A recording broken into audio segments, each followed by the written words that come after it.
Welcome in, everybody. Still getting some shares in. This is the live reaction show, the Golden Boot podcast.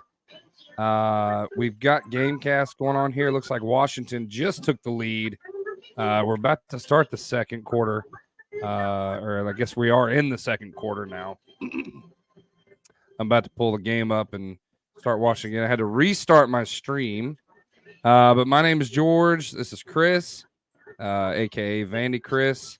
We'll be joined by two others here in just a minute. What up, everybody? This has been some game. How about Michigan's win over Alabama? Man, that was something pretty wild, huh? Man, that did not that expect fourth that. quarter was nuts. Yeah. Yeah, I did not expect Alabama to look as in shambles as they were, because they looked pretty bad. There was a point there where I thought Michigan was just going to run away with it because they looked so bad, but then Michigan kept having all these special teams miscues, which was very weird.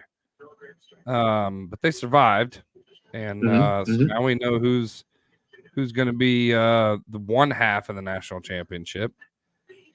So very exciting game. I kind of wish that overtime game would have kept going.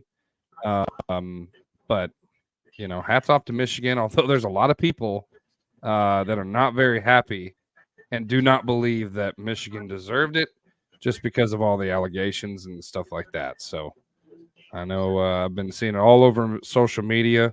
Welcome in. We love to see you in the comments. So pop in our comments here and let us know what you thought about the game. I'm going to get the game pulled back up here so I can see it. There we go. It is now 14-7 Washington. Washington looks really good. Game, yeah. Yeah. Washington so far looks really good. A lot of conspiracy theorists out there, though. Oh, yeah. Yeah. I for the life of me, I'm not understanding how the heck or why. I know some people say, well, you use what you get there, and I know that that's probably where your stand is, but yeah, I don't understand running. I mean, Michigan knew that was coming regardless. They knew that was going to happen, and to run it right up the middle there just didn't make very much sense to me.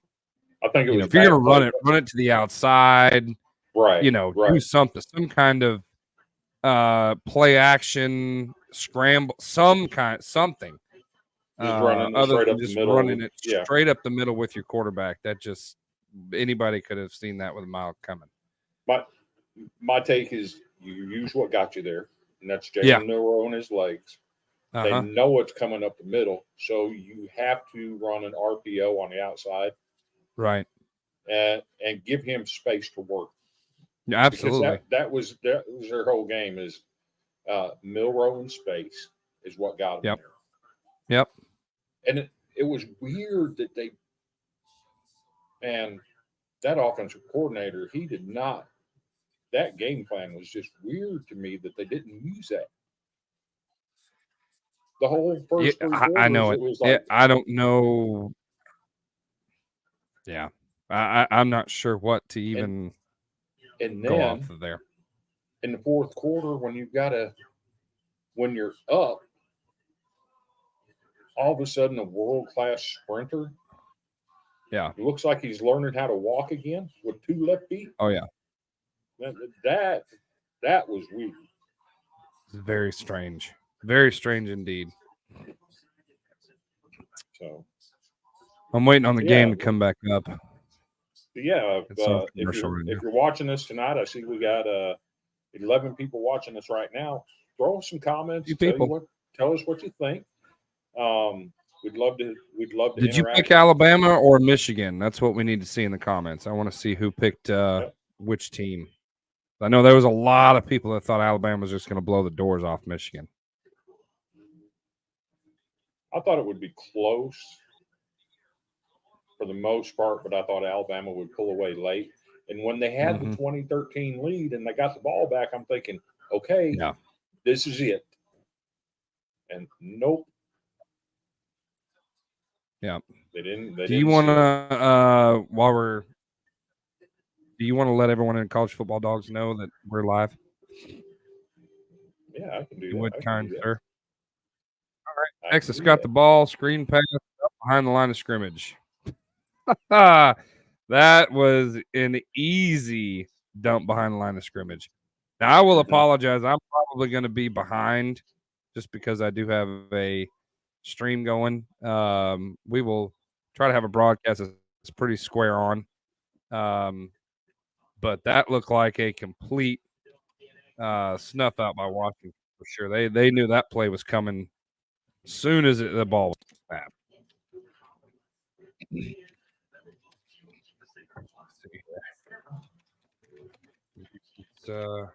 I'll restart the stream, I think. It's a little slow for my taste. A little slow. Yeah. Tell us where you're watching from. Watching on YouTube, Facebook. Where are you watching this at? We love to get some feedback. Two of us letting everybody know. Right. All right. 3rd down and 12. Washington crowding the line of scrimmage. Boy, they look like they're going to bring everybody. And they rush 5. And another screen pass, and they get it past, but it's still 4th down. Like 4 yards short. So there you go. And that's a danger. When you send the kitchen sink like that, yeah, that offense can be playing dummy and let you run right by them and set up a screen, and you are burned. Yep. Iowa actually had a play today that they did that where they set up a screen pass. The running back just dropped the ball. Yeah, I know it.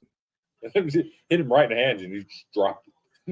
But they had like 6 linemen. All 5 linemen were there blocking for him. It was going to be gone, and he just dropped it.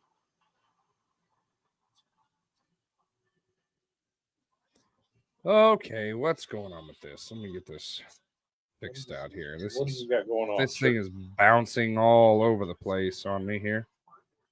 I got 15 billion notifications, and I think that's my problem. So let me fix my stream.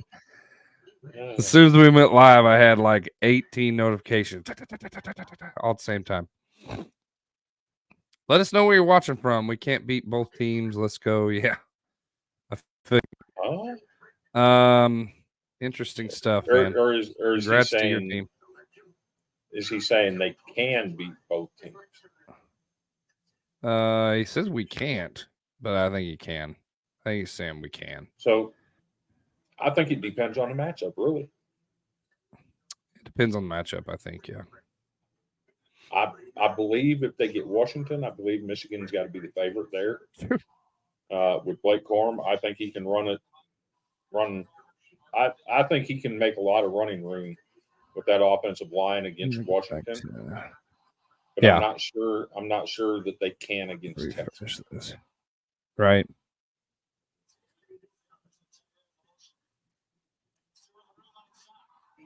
So I think it depends on the matchup. Yeah.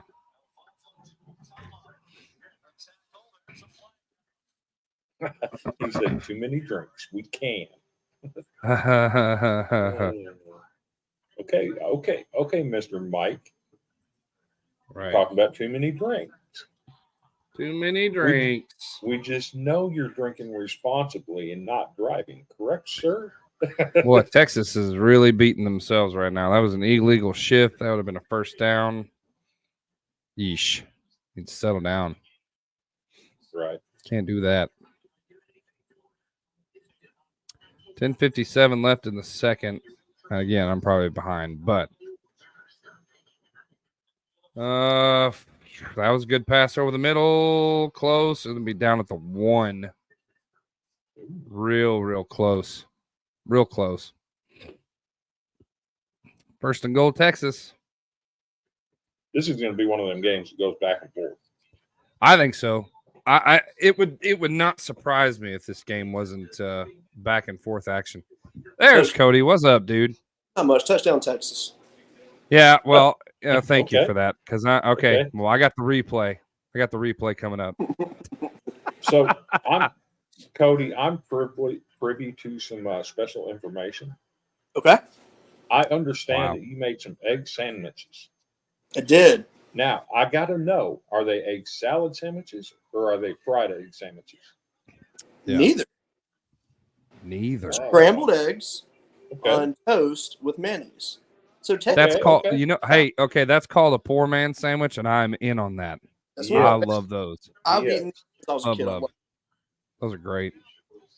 So the question if you're just joining in to this is the live reaction Sugar Bowl live reaction show, drop a comment and let us know where you're watching from. Let us know where you're watching at.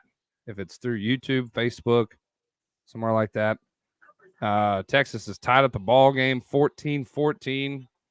A lot of people think this is going to be a shootout.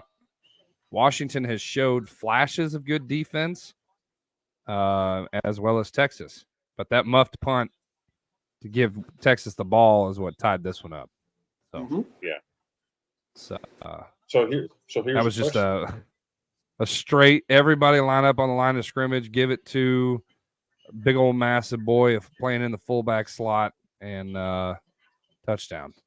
It's old school football right there. Right. Do either of you put cheese on any of your egg sandwiches? Yes. If it's on a bagel, cheese. Okay. Yeah, like a bacon, egg, and cheese on a bagel. And I like pepper jack as well. So. Okay. I usually do Hunter's coming. He's going to be on the roof here in a minute. I don't know where Tim is. And I'll put it on both egg salad and the fried egg sandwiches. Yeah. So yeah. What up? Hey. Welcome in. You know what? I think I might put on a little bit of music. Why not that? Let's put on some music in the background. Mr. Dominic. It sounds real quiet. Ambrose was in our neck of the woods yesterday. Yeah. He was down here in Nashville. We got a viewer from Oregon. Hey. Nice. Welcome, Howell. Christina Howell. Yeah, what's up, Dominic? Good to have you. Absolutely. Go Dogs from Oregon. All right. There we go. So you obviously like to see Washington.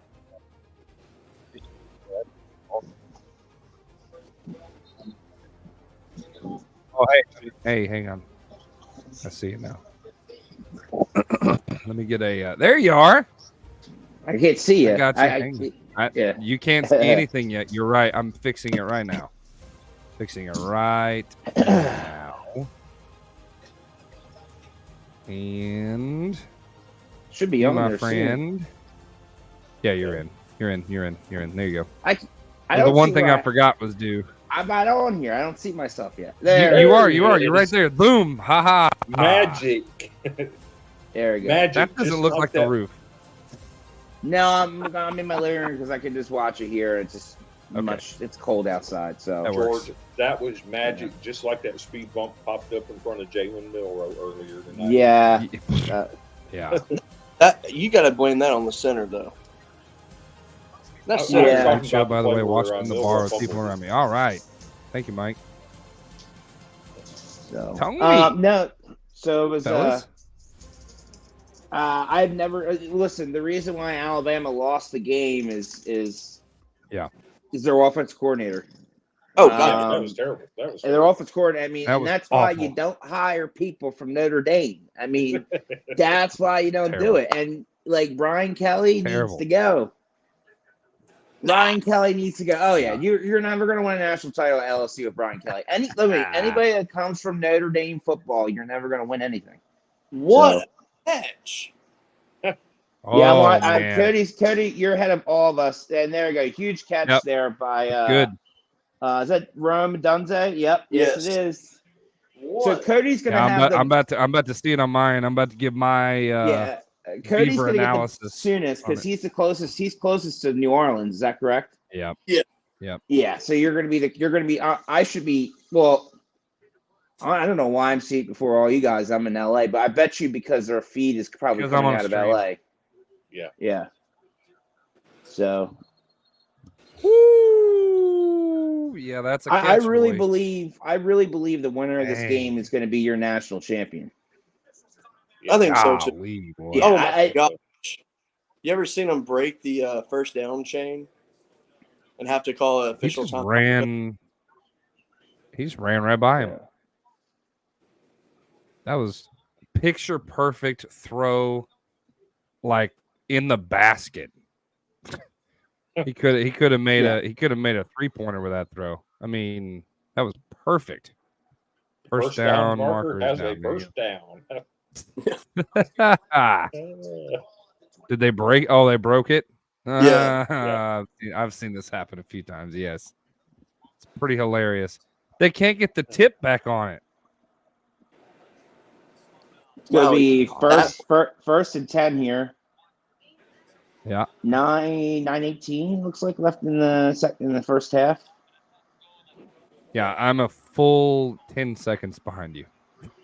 So I'm watching. Really? I'm watching it on ESPN Skycast, which is actually really, really cool. It's the camera is really just behind Washington the whole time. Yeah. Well, that's cool. 41 right now on my screen. Okay. So we're about 8-second delay.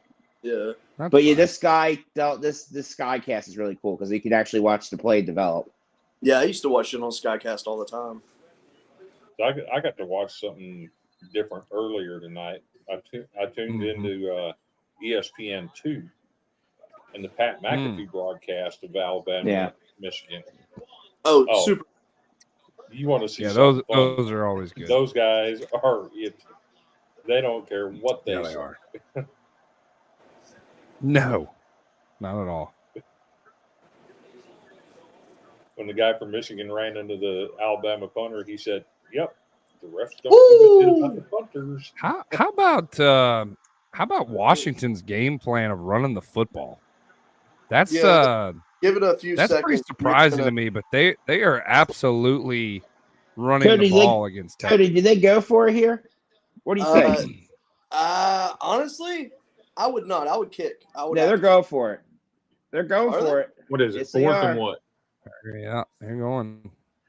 What do we got? 4th and 1? Oh, my God. Yeah, 4th and 1 here. 4th and 1, past the 50, you have to go for it. That's what the analytics they were showing replay on my TV, so I didn't see what they did not. It wasn't even close. All right, so Michael Penix Jr. is a wide receiver here in this play. Oh, they don't know what they're doing up front. They're short. Nope. Yeah, you got it. That's first down. That's a first down. No, that's first down. That's first down. Marking it about a half yard short.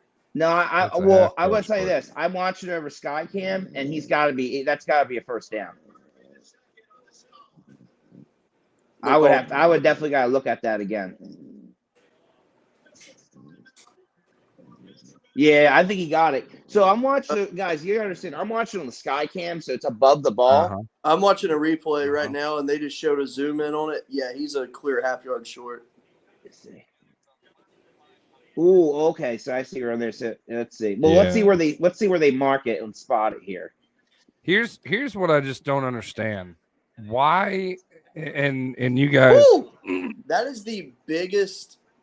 Help me on this one. I've never seen such a gap in the football and the wow on a measurement before. I'm gonna let y'all watch it.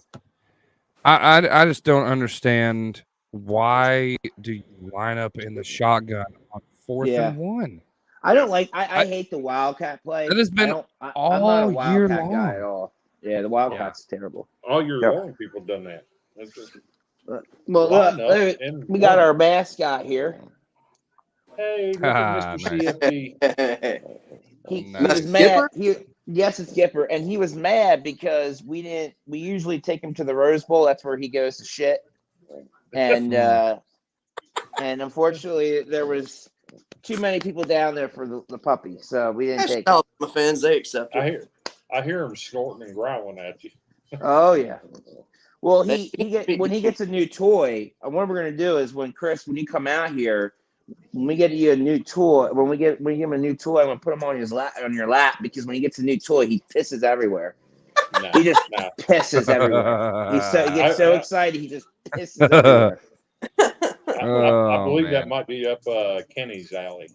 Oh no, Kenny ain't staying out here. There's no way. I'm gonna personally rig the contributors voting so that he don't have any shot at coming out here because I don't even want to get just he the hell knows what he'll be doing out here.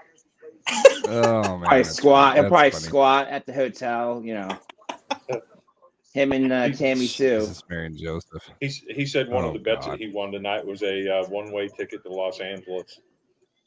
What bet is he talking about? I hear you say. I heard that he transferred to the Walmart out there. Oh no!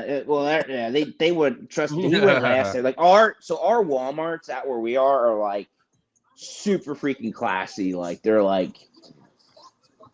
super clean. They're stocked really well. The people there are like really professional. Does it look like a mall on the inside? Huh? Does it look like a mall on the inside? It does. Okay, yeah, they started doing those over on the East Coast. Yeah, like back in the older days, like Walmart was like just a total shit show, and sometimes a lot of them are. But where we are, it's like top of the line. Like it's just really nice. Everything's super stocked well. Everything's neat, cheap, really cheap. So, but I'm not happy about Michigan winning. I'll be honest.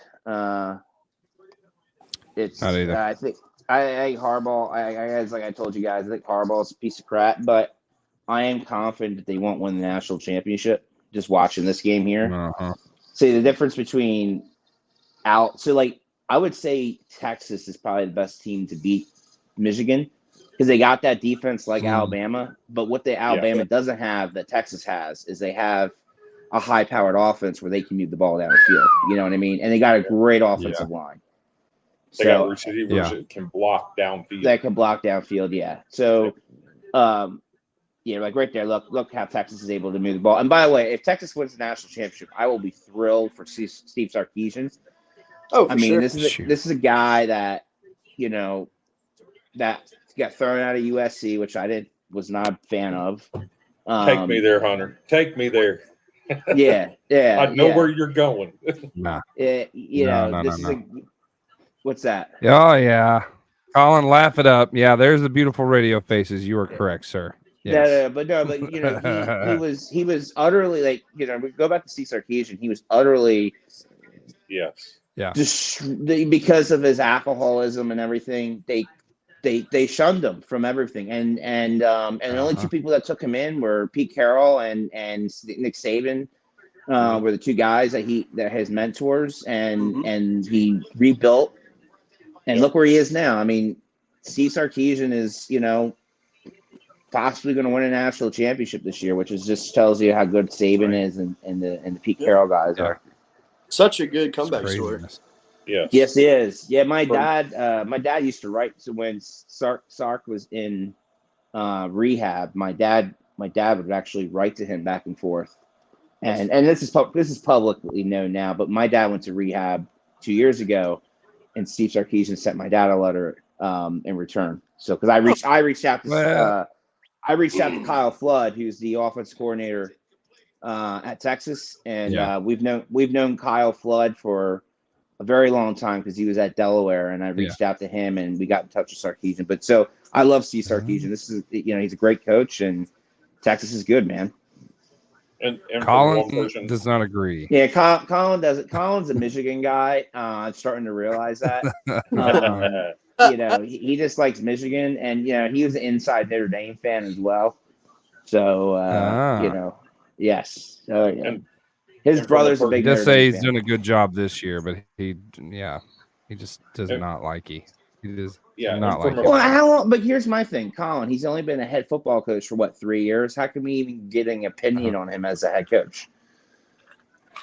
Like, you know what I mean? I mean, like Washington was total ass for years and years and years. Took over the Washington program, got them a little bit more relevant. And then whenever, went to USC, obviously he had his drinking issues, wasn't even there for more than a year. And then he just became a head coach of Texas in his second year now. He's in the second or third year now. He's in the, couple quarters away from playing for a national championship. Yep. And from one person in recovery to another, I have the utmost respect for Steve Sarkisian. That's a great story when you make the changes in your life and live right. Good things. Well, it shows that committed people that are able to, and I haven't experienced this, but the people that are able to recover from something like that are very strong-willed people that are really committed. And I believe that's what that commitment that you saw with Steve Sarkisian, he changed his life. I'm sure that he's, implementing that same commitment to the players in the locker room and in the weight room and their dedication to the game. And you're seeing it now. I mean, that's why Texas will always be better than Oklahoma, Right. People are too attached to good stories. # Rudy. By the way, can we all say if Texas wins the national championship this year, can we confidently say that Texas has been a better football program than Oklahoma since 2000? Easily. Yes. Because apparently I LSU will is not begrudgingly say it. Yes. As an Arkansas fan, I will begrudgingly agree with you. They've been better than Oklahoma. I just wish they weren't. So LSU has won how many? 3 since 3. Yes, and Tim Bailey says that Oklahoma is still better than LSU since 2000. To be fair, 2 of those we had to beat Oklahoma to get said championship. Correct. Yeah, I don't see how that works. And one of them wasn't even close. It was 55-19 or whatever. Honestly, the 21-14 wasn't really that close. LSU. I did kind of get an admission out of him today. What's that? So when LSU and Wisconsin started and LSU's offense was struggling early, I made a comment and I said, this LSU offense without Jaden Daniels looks, a little bit different. And he actually admitted, without Daniels, it's not the same. Well, of course it's not going to be the same. Oh, no, you two became best friends today.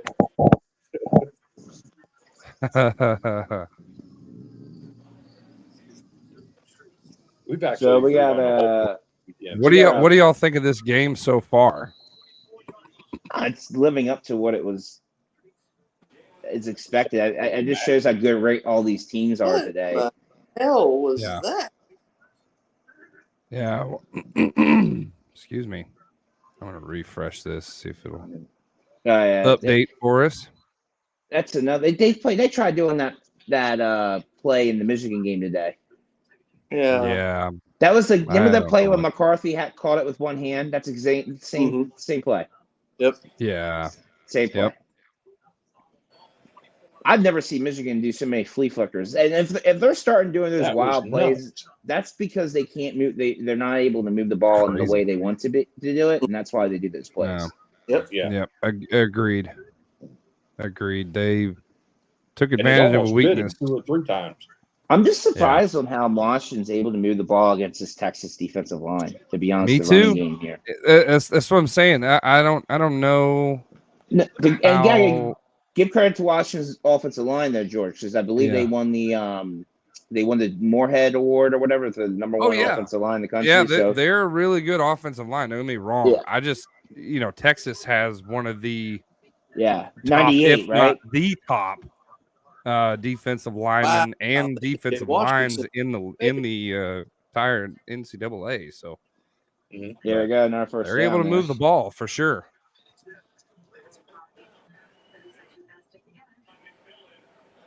So do you guys think Texas will be this successful next year in the SEC? Yeah. Yes, I really. That's got to be. That's a. I don't know about that being a first down. That's got to be a 4. That's got to be 4th and inches. Either. But the issue is they got to have video evidence to overturn it. By the way, did we think that was a catch by the Michigan wide receiver? Did anybody watch that?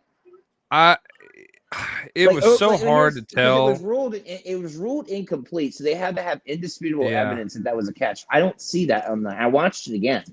It was hard to say. His foot looked like it was sweeping across, but I never saw it touch. So I don't know. It was kind of. It was one of them plays where you're like, I don't know. What do you think about this play, Cody? Do you think it's a first down? No, I don't. I think it's just. But is there enough video evidence to overturn it? What I just saw that they showed a replay on, yes. Let's see how they're going to look at it. It's really a 50-50 chance that they are definitely looking at it. Oh yeah. It was close. I don't think he got turned around in time before he got hit to get the ball across. Ball stayed back. Line of the game. Yeah, I don't. They can say forward progress or whatever, but I think he got hit inches before the line. Yeah, it looks short. It looks like when he gets hit, I mean, they're going to go for it. Is a good few inches off. Yeah, I would go for it. The way they're moving the ball, running the ball. Oh yeah, either way, go for it. Definitely. Yeah, he was short. Yeah, it's short. I would go for it here. I mean you're 4 minutes plus left in the second. Before the half, you're moving the ball. Keep the ball out of. Just do a quarterback sneak with Michael Penix. That's all you got to do. I'm surprised the fourth and 1. I think it'd be fourth and inches. Yeah. I don't know why it's fourth and 1. I didn't think it was 1. I don't. It looked like inches to me. It looked like it was right there, real close to the line. I don't know. It did not look like it was 3 feet off the mark. They're going to try to draw them off sides here, and they're going to punt the ball. Lord, I hope not. Yeah, that's definitely a half yard. Can't say. I don't know. If they just try to do that and then punt the ball, that's. And Cody, I don't know what's going to happen here, but I would. They're just trying to draw them off. They're trying to draw them off right now. Yeah, I would punt it. Yeah, they call a timeout. Yeah. Yeah, they're gonna punt it. Good discipline on Texas right there. That was great. Mm-hmm.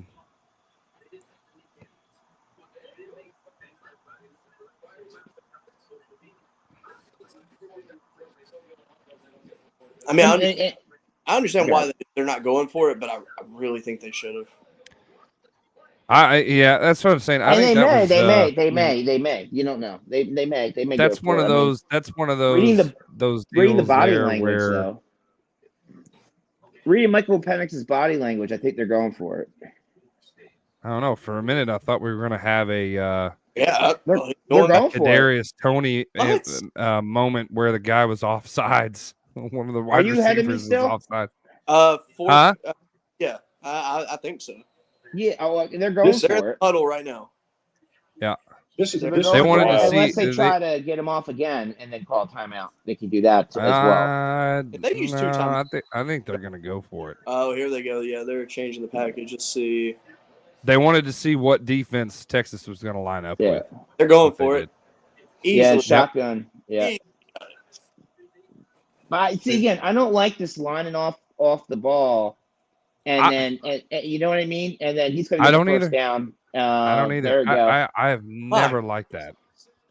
Nice. Listen, I think Washington should stick with the run game, Cody. They got to stick with the run game. Their line is pushing Texas back. Look at that. That line is just demolishing Texas. Myers holding right there.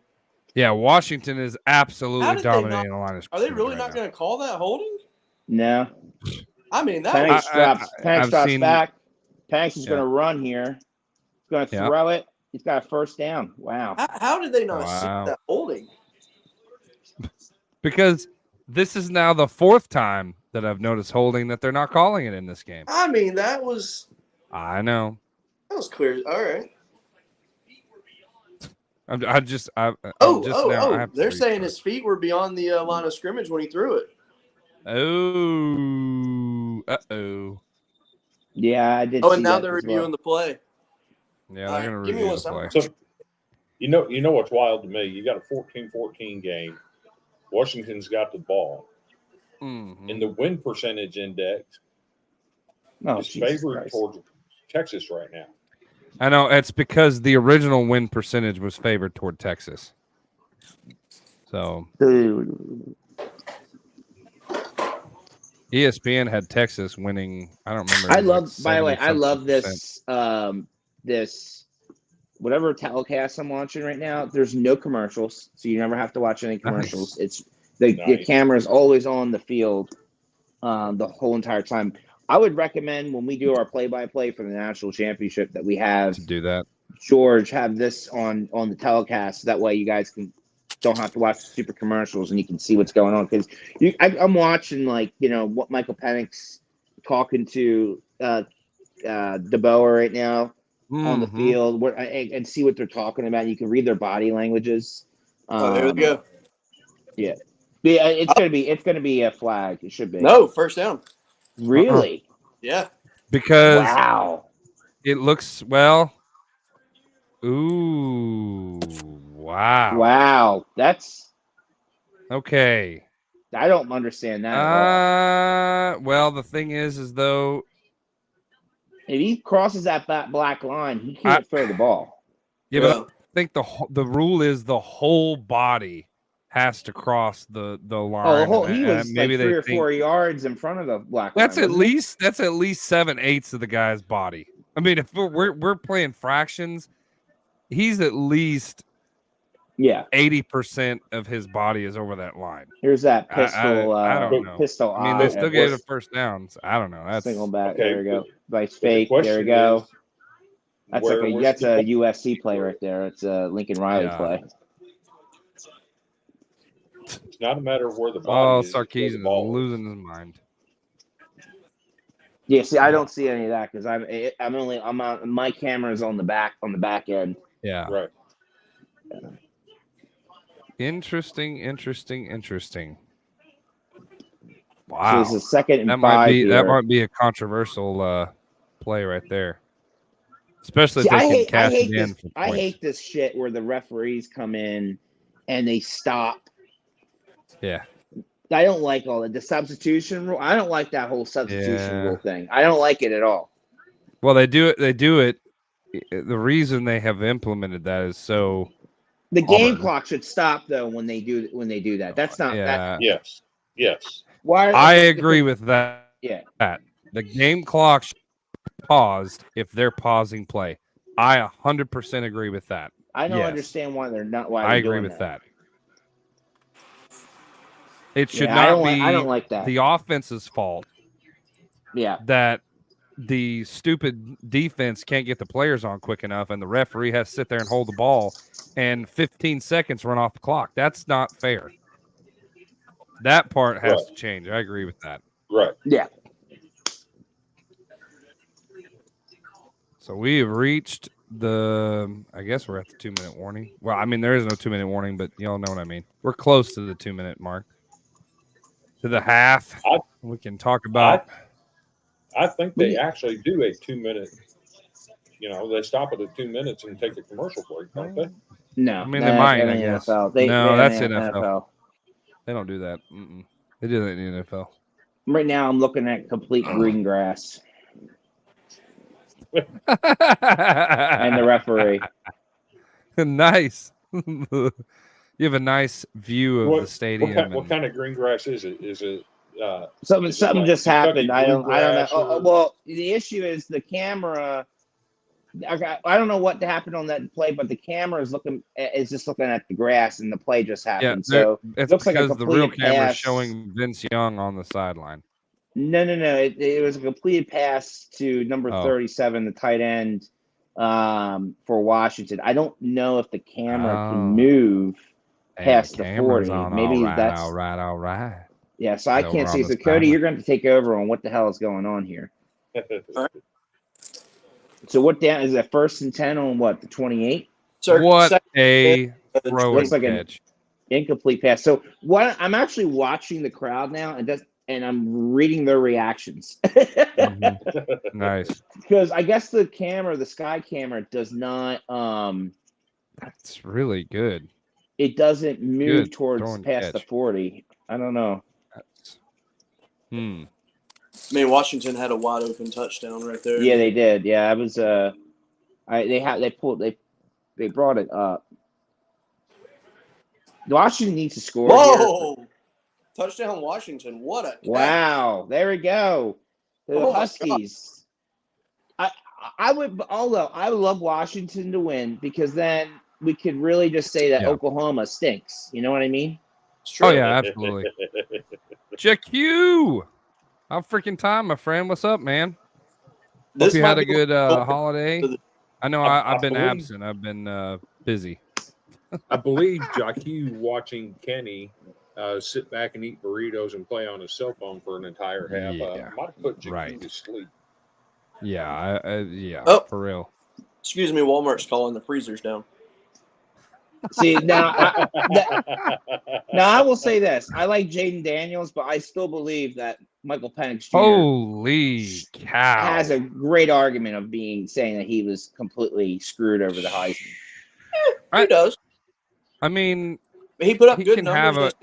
He's 13-0, man, and look at that pass right there. It's very, very hard. I mean, that's that NFL. I agree. Right, I agree to a point, except when you look at the complete season, and you look at every game, there were times where Penix didn't look like the guy.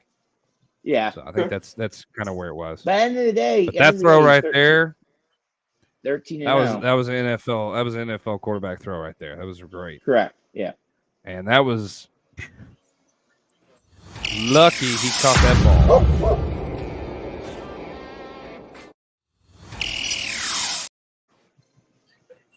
Hey, we have some breaking news. It's major breaking news, George. What? Your youngest daughter is walking. George, you need to leave the show for a minute. Hold the phone on that. Gosh. Sorry, I had to. That's a crappy way to find out. Right?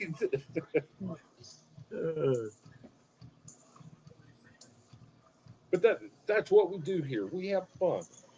Absolutely. Well, we gotta find where Tim Bailey is. Shout out to Noah Fafita.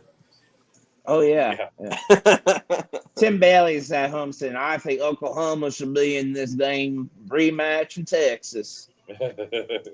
They deserve to be in here. They're an elite team." They got bumped by Arizona. Yeah, he was telling me how they were elite, all this and that. And I've been telling him, I said, they are not an elite team. Okay, hold on now. People don't know this. Tim Bailey is a closet Alabama fan, so I don't know about that. Oh, boy. Nice little return by Texas. It was. I think they're on the 34-yard line. So how close was that? How close was Michigan to losing that game tonight? Too many times. Michigan was close to losing that game. I mean, why are you fielding that punt? I didn't get that at all. That was weird. Just get away. I just thought Alabama lost. It was more Alabama lost that game. Michigan, yes. I don't believe Michigan's the best team in the country. I really don't believe that. And they may, in fact, win the national title, but I'm not. Washington, but listen, I'm surprised on how well Washington's defense is doing in this game, because they are not too. I mean, this is a team that let up almost 50 points against USC. Yeah. So they're not like a great defense. But I mean, to be fair though, I mean USC they have a lot of speed. Is better than Texas's offense. I'll argue that all day. Yeah, of course, yeah. Well, I think USC could beat. There's some teams that USC could beat. Like I think they could beat Oklahoma. They beat Arizona already. I mean, there's some ranked. They beat Louisville, ranked team. Mm-hmm. I just think it really depends on the matchup, right? Oh, for sure. Actually, I'm going to check the old Twitter machine because I think I may have some breaking news here in a minute. Uh-oh. What kind of breaking news you expected? When is the portal or the NFL draft deadline? In 2 days? I thought it was like January 31st. Wow. Oh my! It is confirmed. Really? My littlest 9-month-old is holding a little plastic walker and walking. Yes. That's impressive. Oh, man. That's a terrible drop by Texas. It is. Yep. God almighty. Yes, Dominic. If you know that answer, can you put it in the chat, please, sir?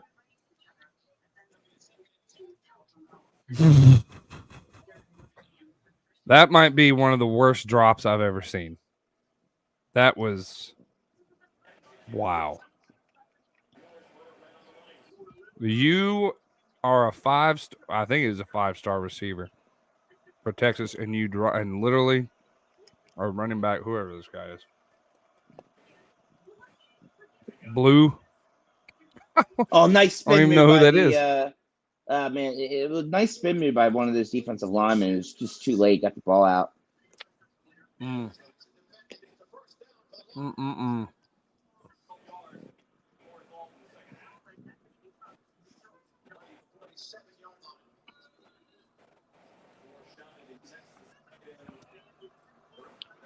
We did have some news on a former guest of the Golden Boot podcast last night. Dropped some news last night, and I have to credit him for that. That's a player that's showing a commitment to some people that gave him a chance. So props to Ishmael Mahdi for deciding to return to Texas State. Absolutely. That's a huge get for Bobcat football. Well, you know, it's interesting. The reason I asked is I have not heard anything from Caleb Williams, and I talked to Colin about this. What we think is, Colin thinks this more than I do, but I think Caleb is just waiting to have that one day when all the news is gone, so he can have that one big day of coverage. The championship's over, the bowl games are over, and then he can have that one day of news. But it is kind of interesting because you would think that Cam Ward wouldn't declare for the NFL draft unless he knew Caleb was not going into the NFL, because then you're overloaded with more quarterbacks. So it is interesting. I don't think Caleb is going to return to USC based on all the players that are leaving, but things are crazy in college football, as you guys know. And I haven't heard anything. So, I've heard that he hasn't made his mind up yet either. Here's my thing, and I don't know how that, if Chicago truly does have the number 1 pick, I wouldn't want to go to Chicago. No, Chicago does have the number 1 pick. I think it's pretty much locked down, correct? Yes, it is. I have a feeling they're probably going to trade it away. Yeah, Caleb doesn't want to go there, so Caleb's not going to go to Chicago. And there's a possibility where now that Chicago's number 1 that he may return to USC. I don't know. They have the same quarterback. I'm wondering if that's why he's been waiting to announce and to watch the rest of the NFL to play out. I agree. I think it's. I don't think that's ever going to happen. That's wait funny. Until after the national championship and then declare. Or he's just waiting to see where the NFL kind of falls, and then he can kind of figure out, But that's the good news for USC fans. Oh, that's holding on the offensive line there. And to answer Jackie's question, would they bring in Will Howard if Caleb was staying? And Will Howard has not signed with USC. And it's not a given that Will Howard's going to start at USC next year if he goes. No. Because Miller Moss put on a show the other night. Yeah, I would be very confident if Miller Moss was my quarterback. Yes. You would feel very confident? And what is going on with Texas's offensive line? I have legitimate, like, when we got what, a couple 20 seconds, something like that. Oh, wait, where's the flag? Yep, late hit. When Ewers slid down to about the 6, took a late hit. He was down for about a complete second before Washington hit him. Oh, that's terrible. Oh, God. Oh, and here we go now. Oh, golly. That is a terrible. What happened to football, man? What happened? We're not allowed to talk about those things on the air. Oh, that's right. We don't want to offend. We can't offend Vandy Chris. No, it ain't Chris you're going to offend. It's all the people that think, oh, my gosh. Dang. I mean, that was a pointless. But it wasn't on purpose. I mean, that was the most pointless hit I've ever seen. They're like, so are they going to look for targeting here? Let's see. Probably not. No. He's using his shit was all shoulder to chest. It was a clean hit itself, but it was still just pointless. Wait a minute. I agree with that, but it's still like Texas is like all these. This game reminds me of the 05 USC game. Yeah. With Texas versus USC. Remember, it was back and forth. You ever had the ball, the last possession, win the game? And USC went for it on 4th and 1, but then there was a fourth down play though where the Texas guy his knee was freaking down. Here's the deal: that hit, in all actuality and reality, it doesn't matter where they're at on the field. That half the distance to goal. What is that? 5 yards, 4 yards? Yeah, touchdown Big Texas here. So it's now 21-21. Wouldn't have mattered anyway. Yeah. Going into the half, they would have punched the ball in regardless. I don't think. Did Washington get the ball first? I don't know. I don't know who got Washington will get the ball start the half, I believe. Yeah. So that's a big time. That's big. So, but again, folks that are watching this is why I really think that the winner of this game is going to win the national championship. Because Ohio teams that Michigan has had trouble with this year are high-powered offenses. Maryland has a quarterback that was dynamic, but if you get a balance, so Ohio State, McCord was not a powered dual-threat quarterback with a big arm. Mm-hmm. You're looking at two guys on the field that have two big arms, both NFL quarterbacks, two of the best quarterbacks in the country, and they both have, I would say Texas is a better shot because of the defense, but watch if you put Michigan in a situation where it's going to be a game like this, Michigan's not scoring 21 points against Texas in a half. It's just not happening. No. Michigan doesn't have that offense. You saw what happened today when they couldn't run the ball. They forced Michigan to throw the ball around. Yeah. So with that defensive line that Texas has, Well, Texas defense needs to start playing better. Because right now they're not. They've given up 300 yards of offense. But again, Washington's very good, guys. Washington's offense is really good. Washington's really good. They outscored USC's offense. Just like they are, so, yes. They absolutely are. But the staple was, and this was the argument for everyone, well, Texas just has the best defense. And Washington doesn't have a very good defense.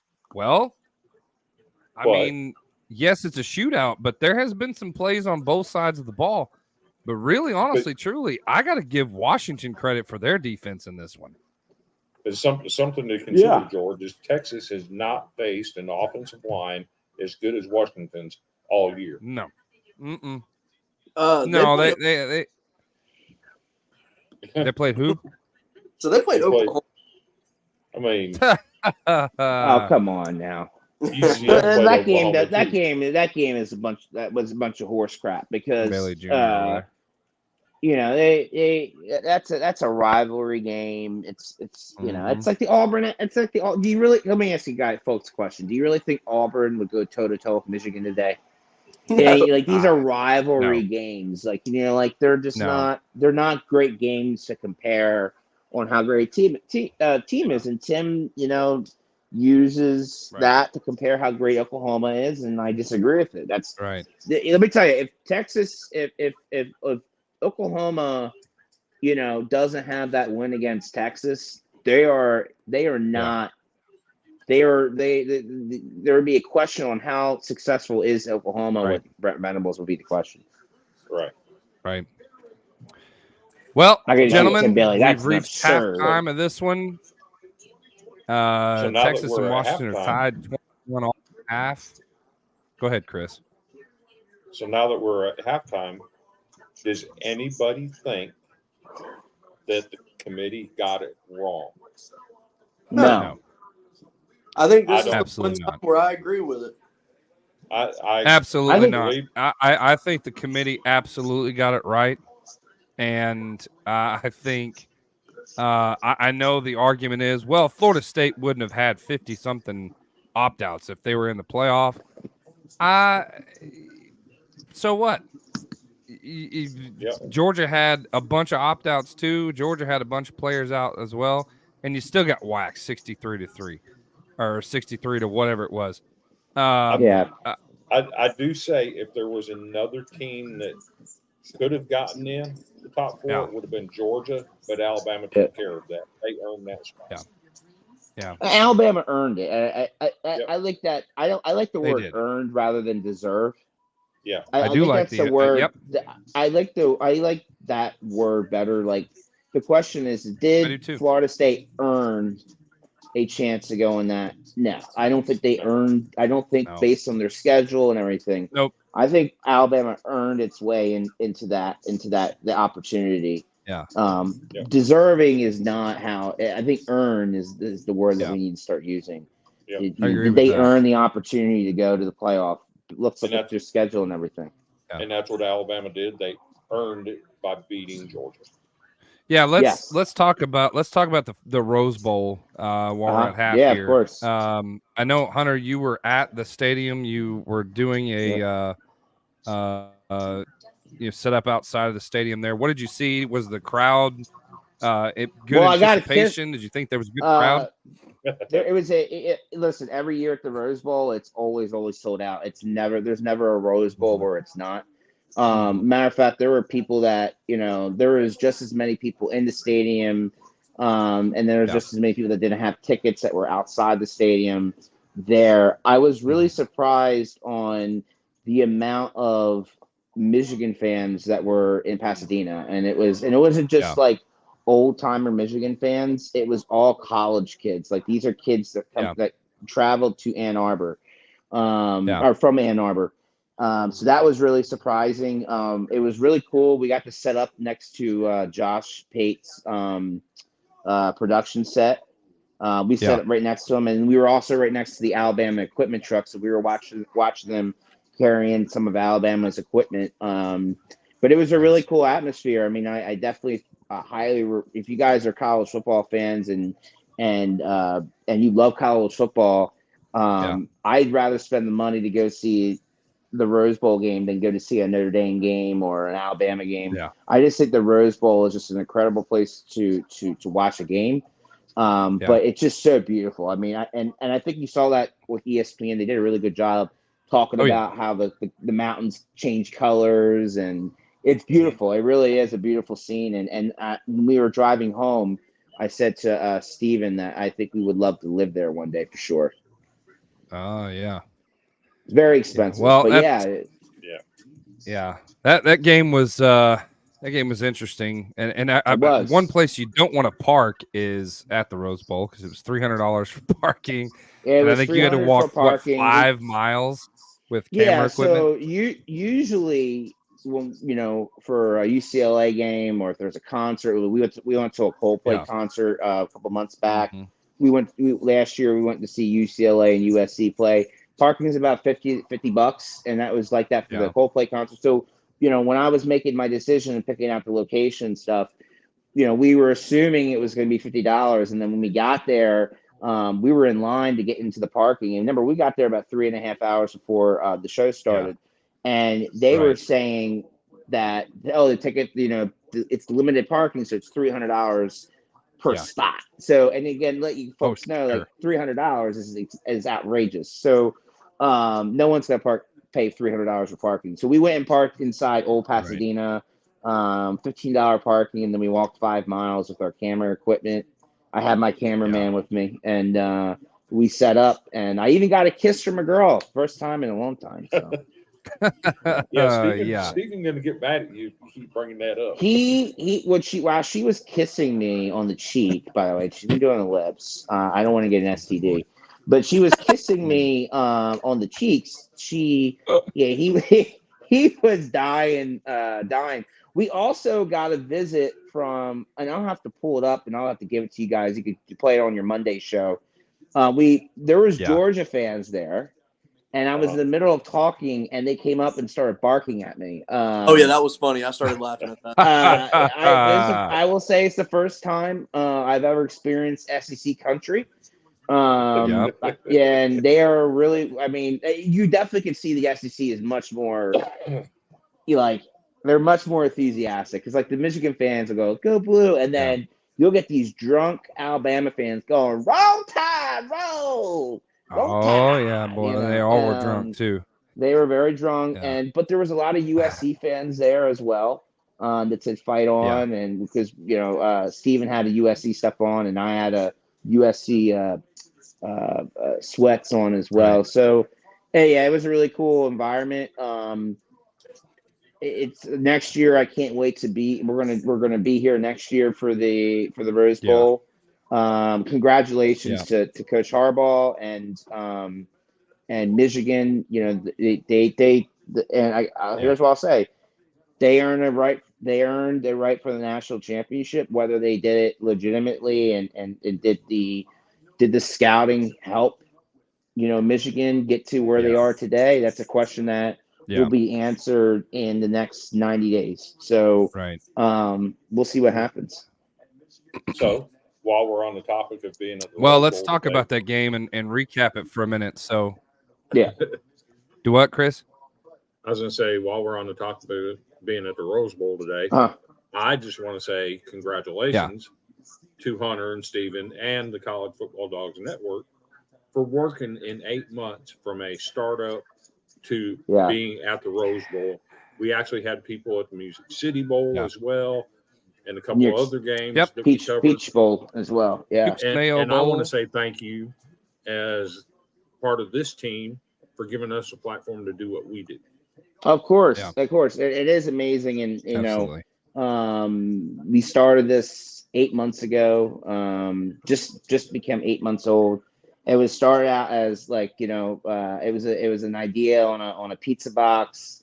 And we said, let's do it slow. Let's do a podcast, just me and you. And then I said, you know what? Let's just, we were both out of our jobs at the time, and I quit my job, and I was like, let's do this full time. And we got it to a point where my idea was to give everybody on College Football Dogs an identity, a name ID, recognition, and so people know who Vandy Chris is. People know who George Hancock is, and who Brian Kelly's water boy is. So and that's what we wanted to do, and I feel like we were successful. And there are not a lot of blogs that have the and let me just say this, which I'm really proud about with all of us, is we did it in a financially smart way. Like, we didn't go broke with this. I can tell you, I did not go broke with College Football Dogs, and we were able to do things that blogs only dreamed of. I mean, we have full credentials from the University of Miami, Pittsburgh, Penn State, USC, UCLA, some of the big schools that, and yes, and we couldn't do it without you guys. The Golden Boot has been huge. You guys have grown from an idea to now you have your own viewers, and you have your returning viewers, and now you're had a future NFL player that's very good friends of the show now. So I'm really excited for the future for College Football Dogs. And today was just a milestone of being at the Rose Bowl and having a show and going from there. Yeah. Well, and we, Hunter, we appreciate it. And now we're all going to be blubbering. Let's recap this Alabama game real quick. We all watched it. We all saw Michigan. It was actually surprising to me. I thought Alabama's defense was going to play a lot better. Michigan put it on them. I know the yards were, pretty close, but there were times where, especially in the first half, I think Michigan had a much more dominant performance. I know Alabama showed it up in the second half. But let's talk about that 4th and goal call in overtime. Do you agree with that call? Hunter, I'll start with you. When you're in I believe it was like fourth on the 4-yard line. Yeah. 4th and 4. What I don't. It was a total. So a lot of people are online saying it was a design play. They knew the play. I believe it. I think it was. I think they knew what they were doing. They ran that play a few other times in the game, and they were successful. I think he averaged about 7 to 8 yards every time they ran that play. But when you're on a 4th and 4, that's when you do a play action. In my opinion, because then you get the defense, whether they're going to run the ball or they're going to pass the ball. Yeah. I don't like that play at all. I know, Chris, you got a conspiracy on that, on everything, which I actually want to hear. Yeah. But I think the reason that Michigan lost this game today was because of Tommy Rees. I think Tommy Rees is not. I think he's a good quality control coach. I think he'd be a good quarterback coach, but he is not an offense coordinator. And they got and Nick Saban has to move on from him because they some of the play calling has been just horrendous from Alabama. Mm-hmm. Yeah, Cody, Chris, do you what did you see and how do you feel like?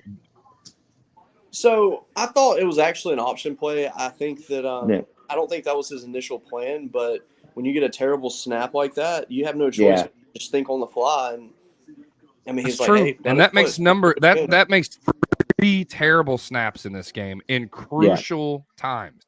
It was very uncharacteristic. He did it in the Auburn game too, and that's what put him in that 4th and 31.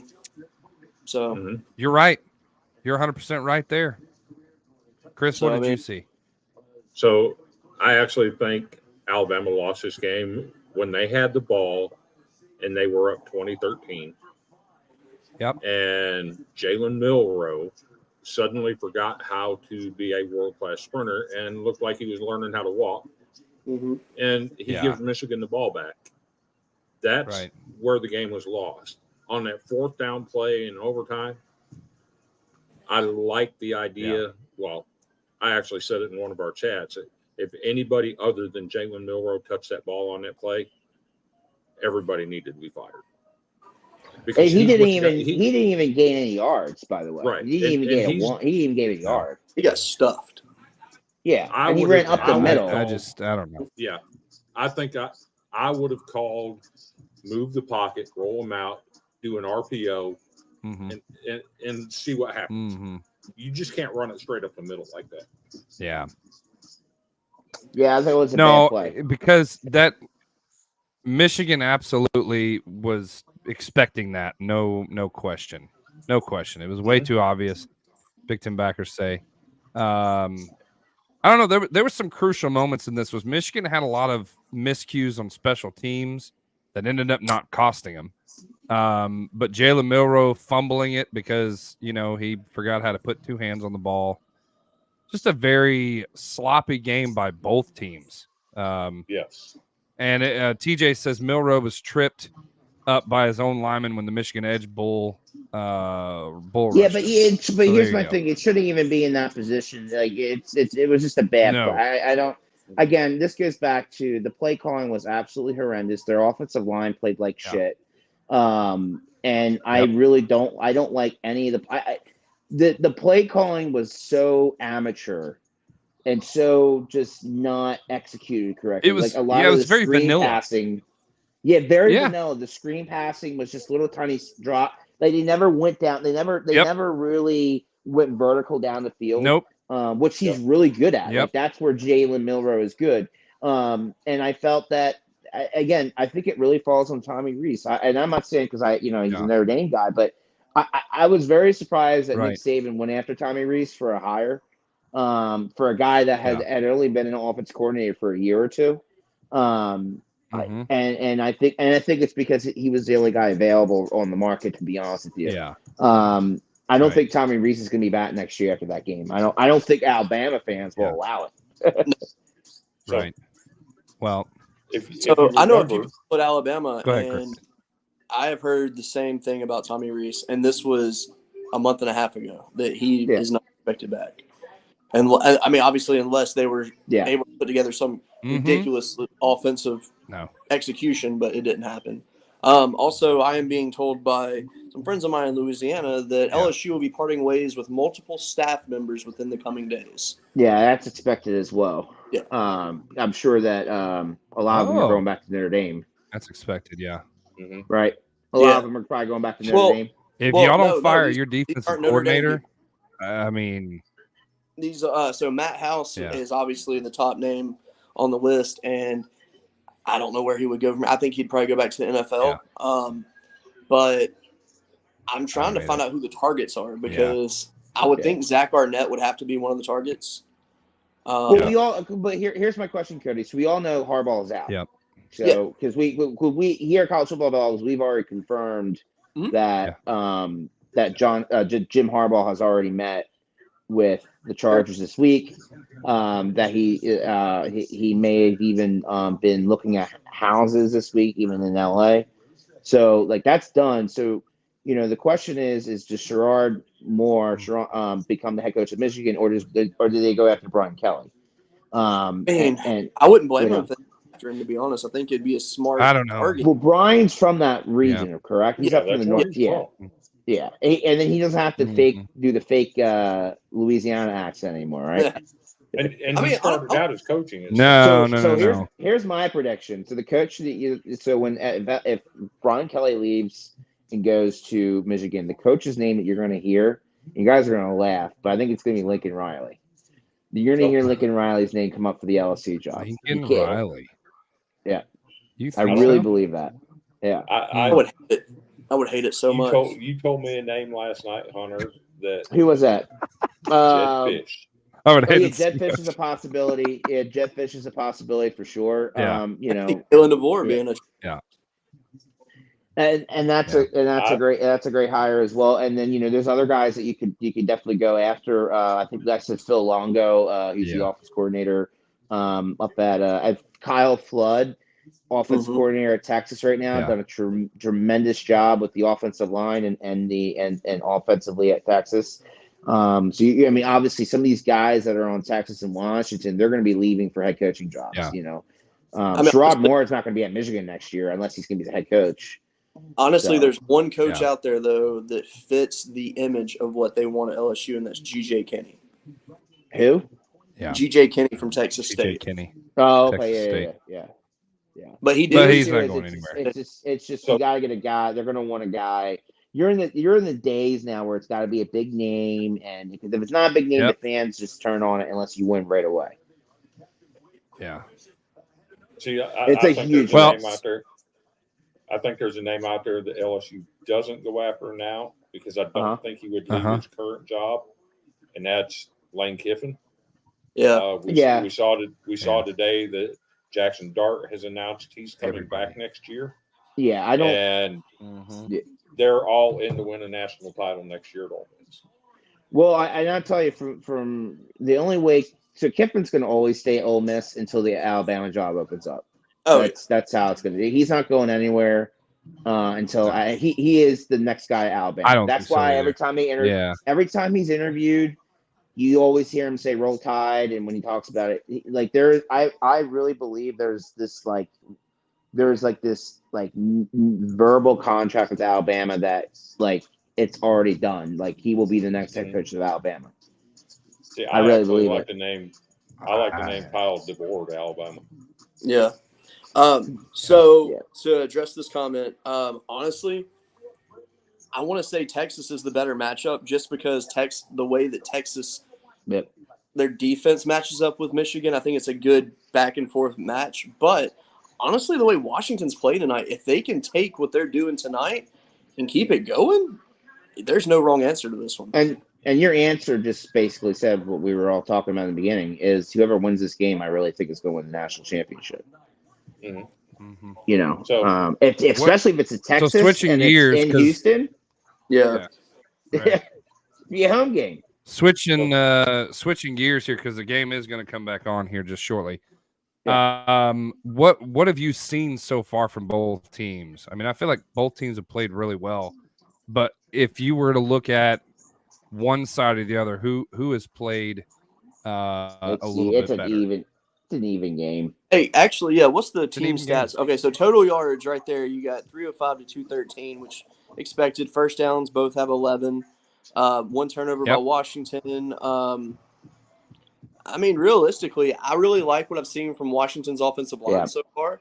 I also like what I've seen from the front seven on Washington as well. Their defense has played really good. I think Washington's favored to win this game, especially with them getting the ball back first. I honestly think it's actually surprising to me. They still have ESPN still has them almost 60% on Texas, but it's almost surprising to me that Washington's defense has played better than expected, in my opinion, because I expected Texas to be able to move the ball. I know the score is tied and all that stuff. The muffed punt, I think, was a big deal because it put Texas down on nearly the goal line or right, in scoring position. But I mean, Washington has played really well on both sides of the ball. There is one something thing, that's really surprising to me is Texas's defensive line. I haven't seen that dominating Texas defensive line yet. Go ahead, Cody. All right, so I was gonna say there's one thing to think about too, and that's what I like to refer to as big game Quinn. For some reason, in the big games in the second half, Quinn Ewers goes off. So Washington really has to dial it in pressure-wise if they want to. Here's the thing, though. Quinn Ewers doesn't play defense, so we'll have to see if Washington can, it all takes is one. Listen, you saw the Michigan-Alabama game today. All it takes is one turnover to change the entire game. It only takes one. So speaking of that, did you guys watch the LSU game today by chance? I did not, but I heard Tim Bailey says he misses. Rushed for a touchdown today. Nice. Rushed for a touchdown. How about that? And LSU's defense actually saved the game at the end of the day. Dude, right? Yeah. It's pretty wild. They got the stop they needed. I wanted to address this one comment here. Our friends over at Big Ten Backers, throw our hands up, say thank you to these guys because they follow us, comment on all of our stuff. They asked me, is a new conference winning the national championship for the first time in a while good for college football? You know what? I think it is. I think it is. I think people are getting tired of the SEC winning it every stinking year. And well, I mean, I hear everybody saying that, but again, as long as I always hate the whole thing. Well, I don't like that team because they win all the time. Like that's not. Yeah. I get that. Like I get everybody's tiring, but these conferences earned their way in here. SEC has earned those 14 of the 23 national championships the last 23 years. You know what I mean? They earned like the SEC people didn't just gift the SEC that. And I think that's what I really like, I really believe the SEC is the best conference in the country. It's just different down there. And I'm going to tell you now, Oklahoma is going to be very humble when you get down there. I really believe it. I really believe it. So I think in 2024 Oklahoma struggles, and I think Texas does really well. What happened? Does Oklahoma play Vanderbilt? See, no, we got Texas. See. Okay, next year though, right? We have Texas. Yes. Yeah, I hope Vanderbilt beats Oklahoma because that will just be a really, really bad week for Texas. That'll just be a rough week. There we go. Washington gets the ball. Let's see. So real quick, before we get really in the meat of this second half, I mean, what are the keys to the game for each team? Washington has to keep running the ball. I think they really have to keep balancing that attack. Yep. And try to tire out that defense. But for Texas, I think they need to spread it out more. I think their receivers need to get more in check and, reduce the drops. They've had multiple plays where they should have made some big moments and they blew it. But really, same happened to Washington as well. They had a wide open touchdown that was missed. So, I mean, a lot to change. But I think they need to slow down this attack, though. I think that they need to try to milk as much clock as possible. I'm talking about Washington right now, and really just keep pounding the rock because if they do, they can really take Texas and execute at the end. It's gonna be they got to keep the ball out of Texas's hand. That too. So if Washington can score here, and then they can they can get Texas off the field and then go back and score, I think Washington could seal the game. Wow, I think it's just one of those. You know, that was, man. 268 and a touchdown for Penix right now. That's amazing. So yeah, just looking at the stats, it's wild how balanced both teams have been. I know Texas it. Texas has thrown it 18 times and ran it 18 times. There goes Michael Penix again. Has thrown it 17 and run it 16. Very balanced by both teams. Great play call on that 2nd and 1 there. I know I'm a little behind, but you're going to see a nice Penix play. I also think that's another thing you need to do, Cody, is get Penix running the ball around because he's effective. Yeah. He's like a Vince Young because he's not like Caleb's different. Caleb is like Patrick Mahomes. This guy, he's very similar to Vince Young. He is very similar. Yeah. And I'm surprised I agree with that. Didn't run the ball more throughout the season though. Like RPO, they don't run the RPO on here as much as you'd think.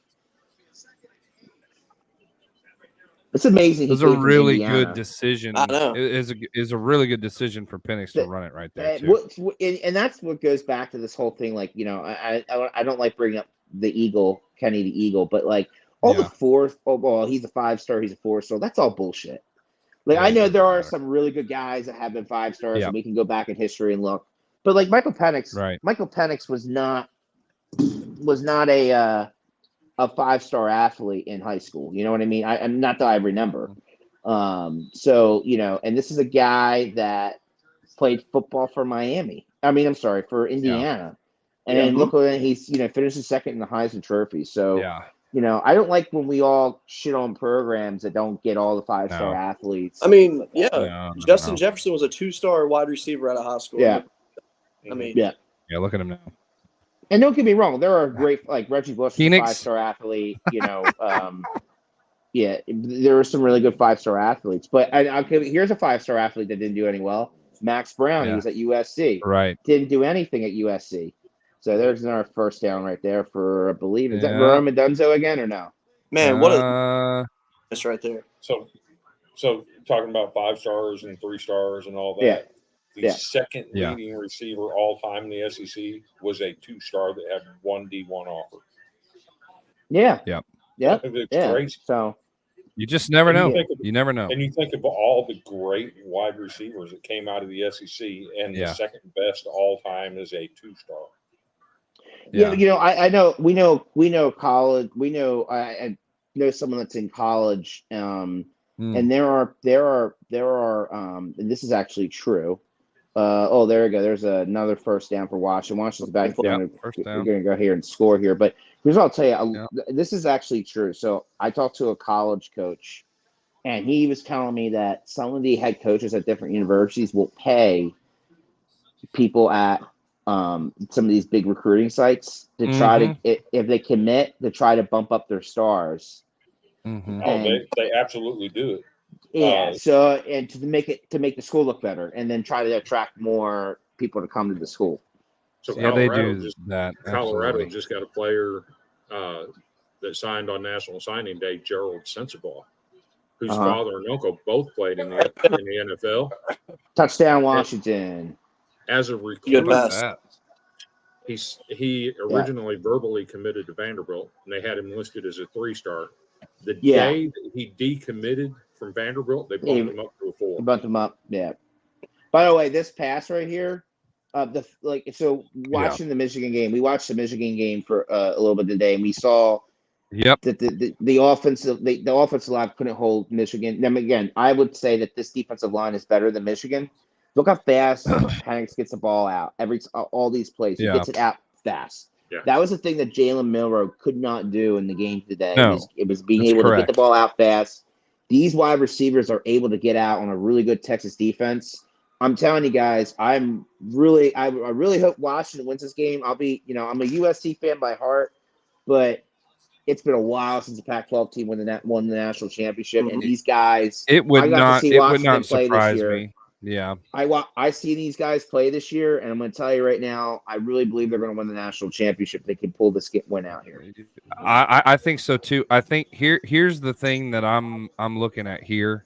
And Texas, their number one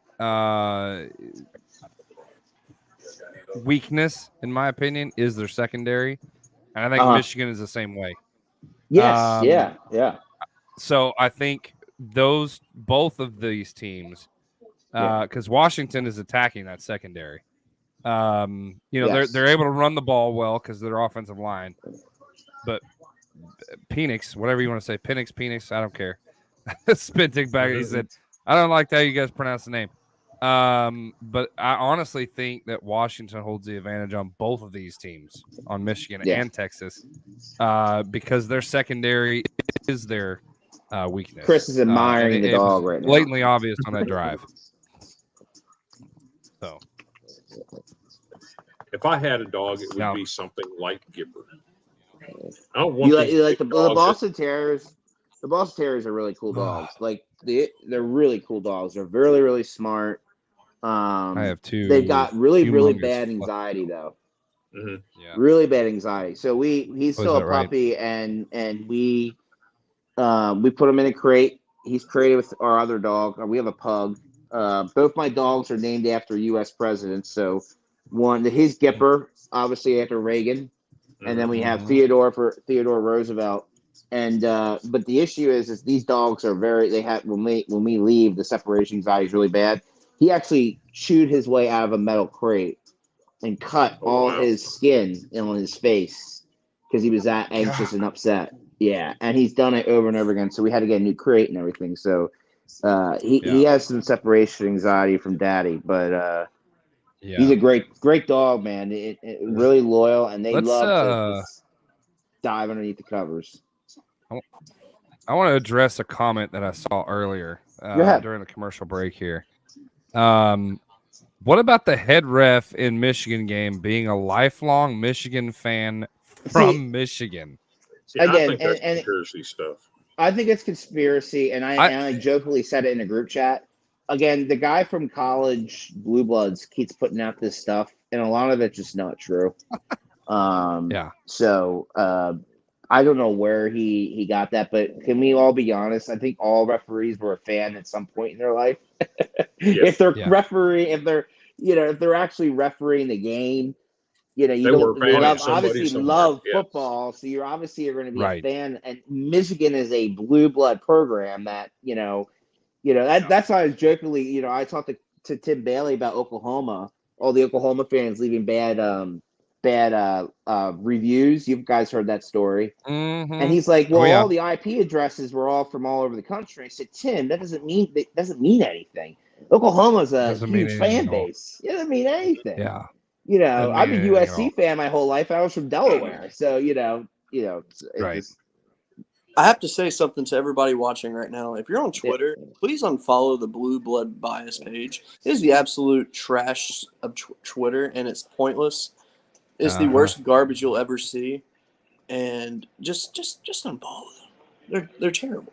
I don't understand. He got over 300,000 views just on this referee thing today, and I don't even know where he got that from. And I don't either. I don't know where he got that from. Tim knows him, and by the way, Blue Bloods has helped us on a few things with some graphics and some stuff. Fumble. Washington and right there, and see, and Washington just got the ball back, and it's Washington ball. And now if Washington scores here, the game's over. I really believe it. If Washington scores here, the game's over. They were about the 33-yard line. Oof. Yes.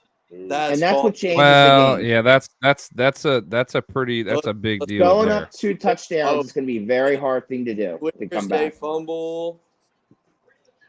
Yes, fumble. Are they reviewing it? It bounced right behind. There's no way. It's absolutely a fumble. Yeah. How about the squib kick on the kickoff to not give them any kind of a return? That kind of set this fumble up. And let's give credit to Kalen DeBoer. I gave you this trivia question last time I was on the boot. This is a guy that has won national championships at NIAA, and he's won. He's won at Fresno State. He wins everywhere he goes. I think the worst season he's ever had was a 3-loss season. So it brings me joy to see Texas fans like this.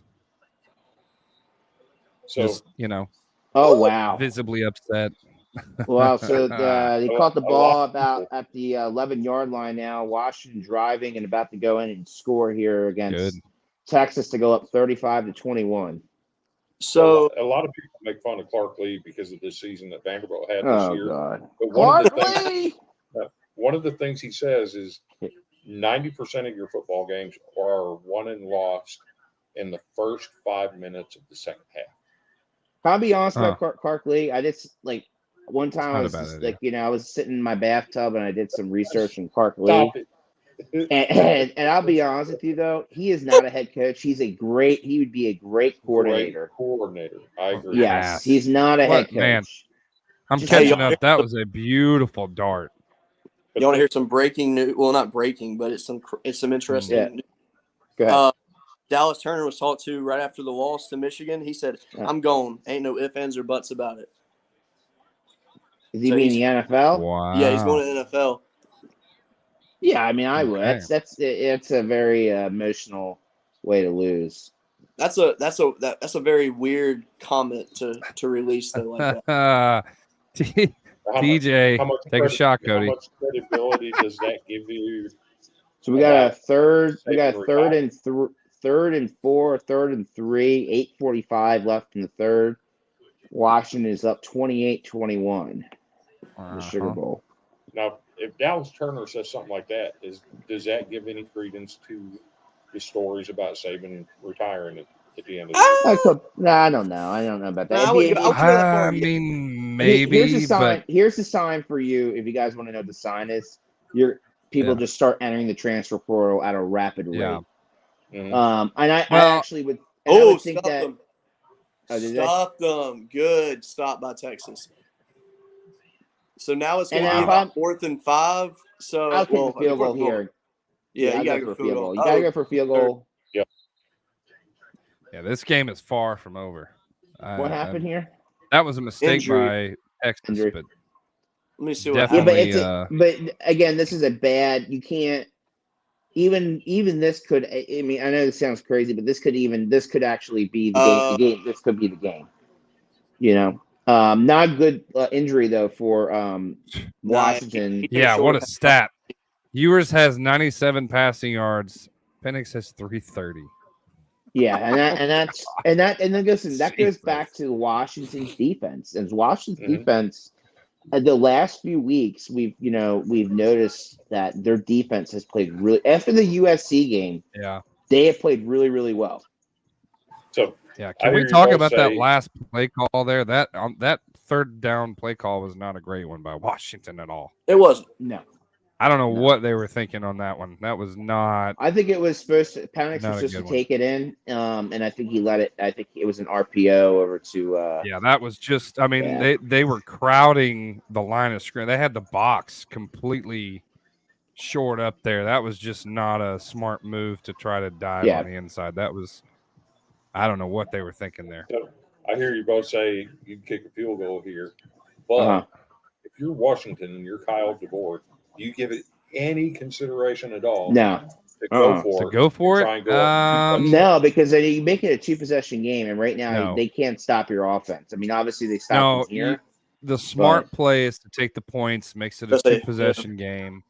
But the way the game's been going, he's been going for it on almost every 4th down so far. So he may do it.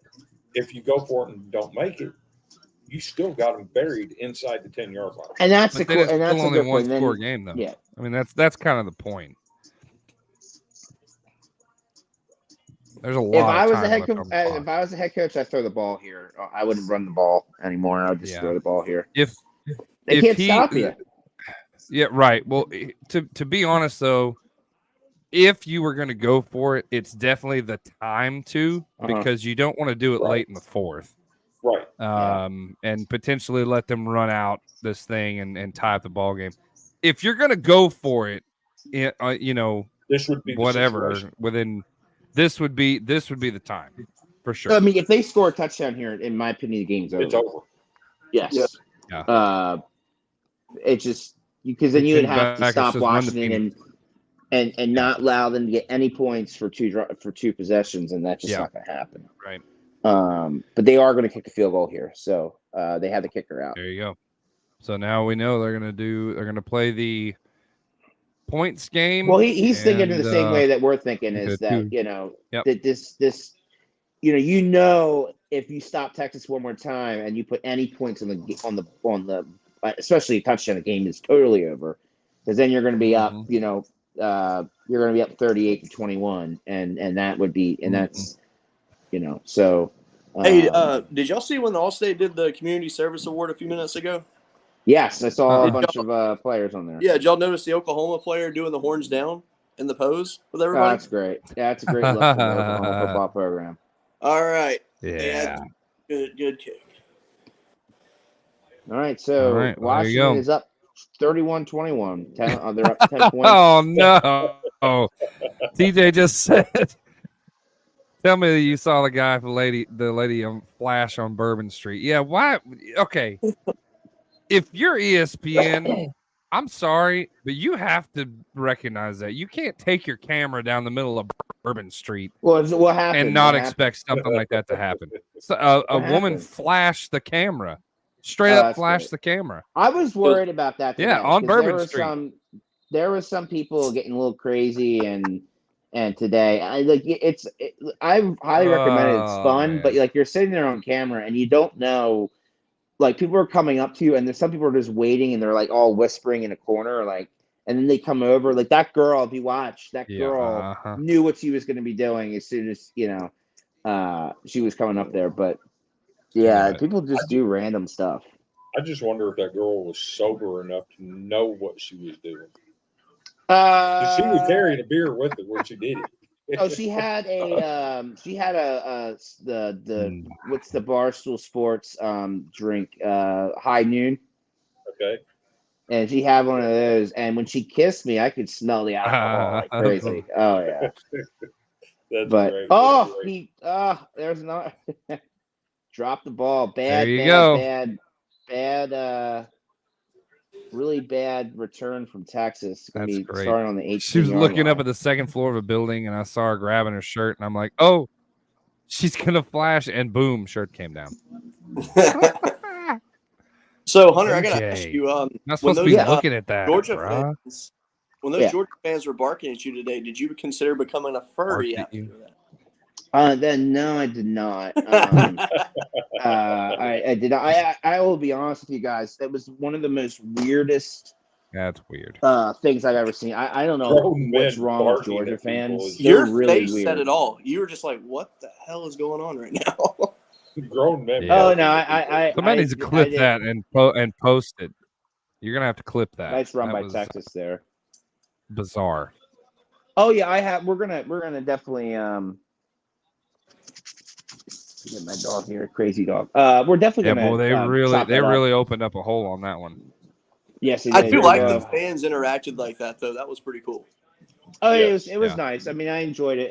It was like I didn't know what to expect. So I didn't know if someone's gonna come on Flash, or do something like that. So. Well, you're not in New Orleans, so maybe you need to fly there next year, and then it would definitely happen. Hunter told her we're college football dogs and we're live on you guys gotta go to the Rose Bowl because it's not even in the city. It's in a neighborhood. It's the weirdest stadium you've ever. It's like one of those old high school stadiums that's in a neighborhood. It's in so the Rose Bowl is literally in a residential neighborhood and it's around a park. It's really, really, and it's because that's how a lot of the stadiums were back in the in the early 1900s. So it was really cool. Yeah, that's how Legion Field is in Birmingham. It's there's just nothing but houses around it. And literally people go out in their yard and they'll charge you $20-$30 to park on their grass. It's exactly but now here's what I'll tell you. The houses around the Rose Bowl are starting at $10 to $20 million. They're just outrageously really beautiful houses. These houses are Legion probably. Yeah, Legion Field in Birmingham is not in a great area at all. It used to be a great area back in to be up until the probably 70s and 80s, and then after that it just went. Big 3rd down and 5 here for Texas. Washington again, key to the game. We talked about at halftime. Can Washington get Texas off the field here on can they get off the field here? Terrible throw. Well, my thing is though, he's under pressure there, incomplete pass, and that's what we're talking about, guys. Yeah. It's like, look, Washington's going to get the ball here. Does Steve Sarkisian go for it? Because if Washington scores a touchdown, the game is over. Well, we've seen crazier things happen. We have, but just based on what we know. But if Washington continues to play the way they do, this game's over because their defense is playing lights out right now. And I mean, I think there was a false start to kind of set this drive back. And you'd be looking at more like 3rd and 1. That was not a good punt. Horrible throw. Bad punt too. And I'm going to tell you this. Washington goes down here and ends up blowing out Texas. I really want to know. Props to the Pac-12. Mm-hmm. Oh, and I agree with that. I want to know how the heck on a 3rd and 4, 3rd and 5. You watch the replay of that play. It looks like Texas offensive line went, whoop, there you go, have at it. Get him. I don't care. They didn't hardly even try to block. You got to call the Hogs. Washington ran through them like butter. Call the Hogs. You got to call the Hogs. Call the Hogs. Ooh, pig suey. Oh, my God. I will call the Hogs against Texas all day long. All day long. I don't care. They don't even play each other anymore. Well, they will start playing each other again, they will. Right? Next year. Yeah, absolutely. Yep. That was an old rivalry. Yep. Yeah, it's still there. Texas fans and so while we're on break, can I bring up a topic I just want to hear from you? Is Joe Flacco not the comeback player of the year in the NFL? Dude, easily. Flacco. Easily. Yes. I don't even know. Like, I actually was surprised at his age. He's 38. Because I thought he was older. I thought he was older than that. I have a picture of me and him when he was a junior in college, and me and my dad used to go see him. Like, so Delaware would play, and then after the game, we would go to the locker room, and Joe would come out. Joe was a really good family friend of ours when he was in college, and Joe's head's really fat. Like, he's got a big head, and he was just really big and thick. I saw him in the locker room. They were interviewing him after the game on Thursday night, and he looked so skinny. Like, he is like skinny, and he looks really healthy. He reminds me of like a Tom Brady body, but he's 38 years old. Yeah, because he was always a bigger guy. What year did he win? What year did the Baltimore win the Super Bowl? I believe it was 12. 12 or 13. I think it was, yeah. Because Seattle won in 13, and he won in 12. Yeah. Yeah, we're talking 12 years ago. Yeah. That's wild. So I think that debate was settled on Sunday when Baker Mayfield looked like absolute. Well, I looked at Vegas. Vegas right now has DeMar Hamlin as the leading, and he has. I don't even think has he even played at all this year. No, he hasn't. Yeah, that's a bunch of horse crap. That's dumb. Like, a comeback player of the year is a guy that can come off the bench and, haven't played football in 2 years and then go throw 350 yards for 4 straight games. That's comeback. I agree with that. I agree with that. And I may step on some toes here. The only reason DeMar Hamlin's on the roster is the sympathy spot. Oh, yeah, for sure. Yeah. So Joe Flacco was 27 when he won his Super Bowl. Mm-hmm. There you go. He's older. It's pretty wild. I thought he was older, but I don't know. It's wild. Now he's 38. So I'm going to predict here that Washington's going to start throwing the ball now. You're going to see Washington now. There's a quick first down. So you're going to start seeing them throw the ball around. Right now, they're going to try to go for a dagger here. Because if they score a touchdown here, it's going to go for the throat, and then that's when the momentum changes. And then Texas is pretty much stuck with just throwing the ball the entire game. Yep. So, force Ewers to be the quarterback he has to be. And I mean, right now, Washington is eclipsing 400 yards, about to be over 400 yards. I mean, on this Texas defense. This is wild. Yeah.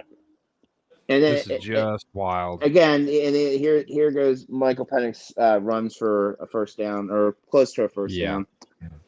And Texas does not look great. And I want to show you this. Look here. So we were at what, a 50, still over a 55% chance. 82% chance Washington wins this ball game now. Yeah. Yeah. So I got 2nd and 4, 4:38 left in the game. 3rd and 1. Michael Penix is 19 of 22. Forget where it went. 340 something. Yeah, 341 yards and 2 touchdowns. It was like that's like 3rd and inches now. Let's see if that's got to be like 3rd and inches now. Oh yeah. They're gonna call it one, but it's not much. No, I would just go ahead and just sneak it with Penix tall. Run up. I would just run right up to the line. GQ. Why are they shotgun? Anyone have any fantasy shit? championship luck? I don't know. I don't know. Why do they do that? I'm in the championship of the one I'm in, but it ain't looking too hot at the moment. It's gonna look like a first down. It alleviates Washington. Yeah. I don't know why they keep doing that shot. That is the most frustrating thing for me as a fan to watch a quarterback line up 5 yards off. I don't understand it. You know, in a 4th and inches situation. I grew up in the early 2000s with college football, and it was always. Have a fullback anymore? There was a fullback. That's right. There was a fullback. What's a fullback?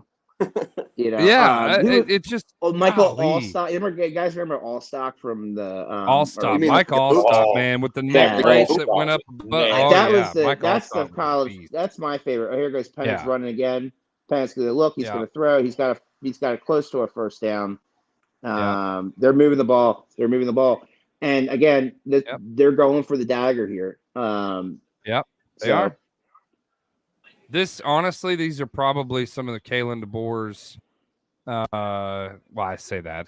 I don't know if he's calling plays or not, but this is probably Washington's probably looked in the playbook and going, okay, this drive, let's bring out. Because they're not running the ball anymore; they're throwing it now. No, they got the big guns in there. And Penix is pissed off because they're reviewing the catch, which was an obvious catch. I don't know why they're reviewing it, but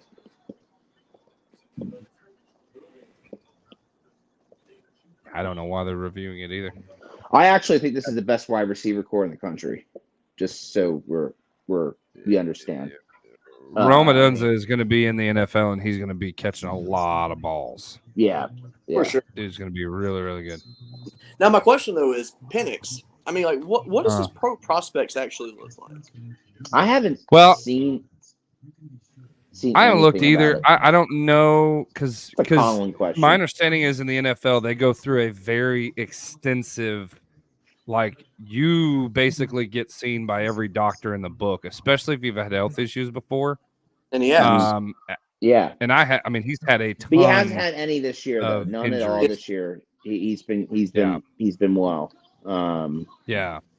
I know that he's. I don't know if that would hurt him a little bit or what, but I don't know.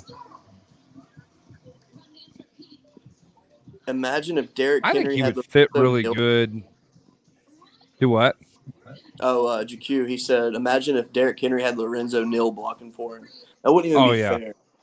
No, it wouldn't. I think honestly, as we're in commercial. I think Penix would fit really well, like somewhere like Arizona or with the Chargers.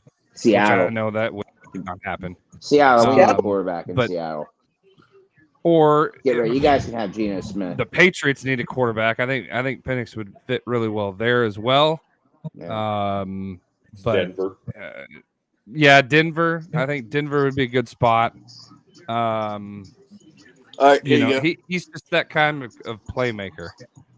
I'm hearing day 2 on Penix right now around Bo Nix range.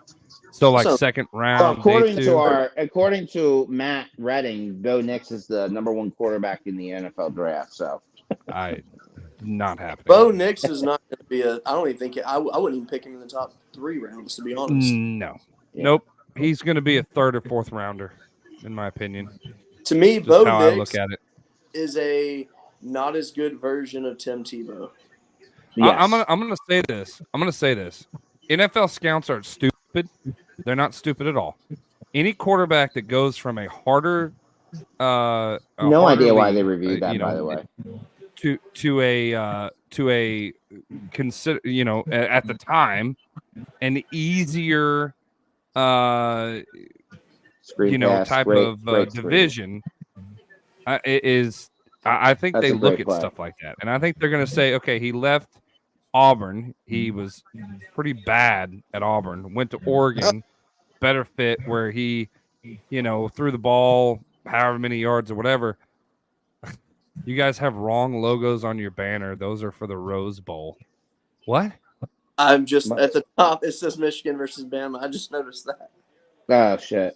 That's great. I didn't even notice it. Oh, okay.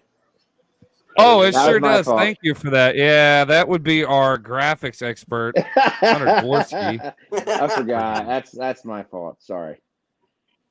Oh well. Drop that one there. I appreciate you. We've talked about both games, but thank you guys taking the time. Jesus. What a name. Football. Wow. Football Jesus.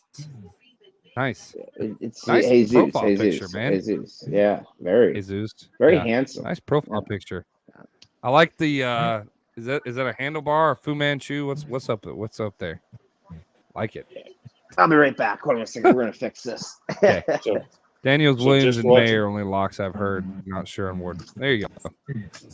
Just to let you know, George and Cody, I do have the video of the nip slit. Oh no, you do not. I do have it. Of the what?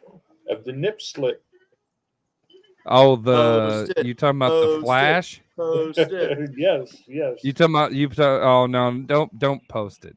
But I meant like in our group chat. That's funny. In our group chat. Oh, I saw it live. Immediately when the camera came on, I was like, hey. Oh yeah, please do it. Please do it so I can get $200 for me to, do what I want. Yeah, do not do it. No. Man, Penix is just running. And the offensive line of Washington is just pushing around Texas like they don't even exist. It's like kind of like Clark Lee. Oh man. It's like Clark Lee. They're blitzing and it doesn't matter. Where the hell is Clark Lee? I don't know. I have no idea where Clark Lee is, but he better be finding a way to win more than 2 games next year. I bet. What happens if Clark Lee doesn't win 2 games next year? I actually think it depends on what it looks like. Jerk him out. If you're getting beat 47-6, you're not even competitive. But if you're losing games 17-14 or 21-18 or close games that you have an opportunity to win, it looks a whole lot different. And that's end of the third quarter. I'm not. Oh, also, I am summoning Kenny to the comments because I have a question for him and I want him to answer it. Well, everybody. Well, by the way, who's the guy that said that? Oh, your thing, whatever. His name is Football Jesus. Football Jesus. I got a surprise for Football Jesus. All right, you ready? Ciao. We're all black now, right? There we go. Yep. Hey! Yep. Ding, ding, ding, ding, ding. Why'd you put the Rose Bowl logo? Yeah, stop. I'm not dumb. Oh, yes. geez. Hunter, I need you to summon Kenny. Not to the actual video. We need him Why in the Kenny? comments. I've got to ask him a question. I never pull that card, but I need to ask Kenny a question. Well, he's got to ask Skip. Look, guys, pull the cameras up here. Hang on. If you got, somebody wants to say hello. This dog looks much better than Kenny. He's got better eyes than Kenny for sure. Oh yeah. How old is he? Oh, he just turned 1. Oh, okay. He's still a baby. He's just a baby. He's just a baby. But when he sees his toy, like, oh yeah, there you go. Oh yeah, there you go. Yeah. He's about to pee on you. GQ says, now don't get me wrong. If I liked Penix in round 1, I would absolutely say I didn't like him till round 4, especially if I'm later round. Yeah, he's a Packers fan. I bet say GQ. He actually brings very solid content. He knows sports. It's GQ. He knows sports. I mean, anyways, I know it is GQ. I mean, Yeah.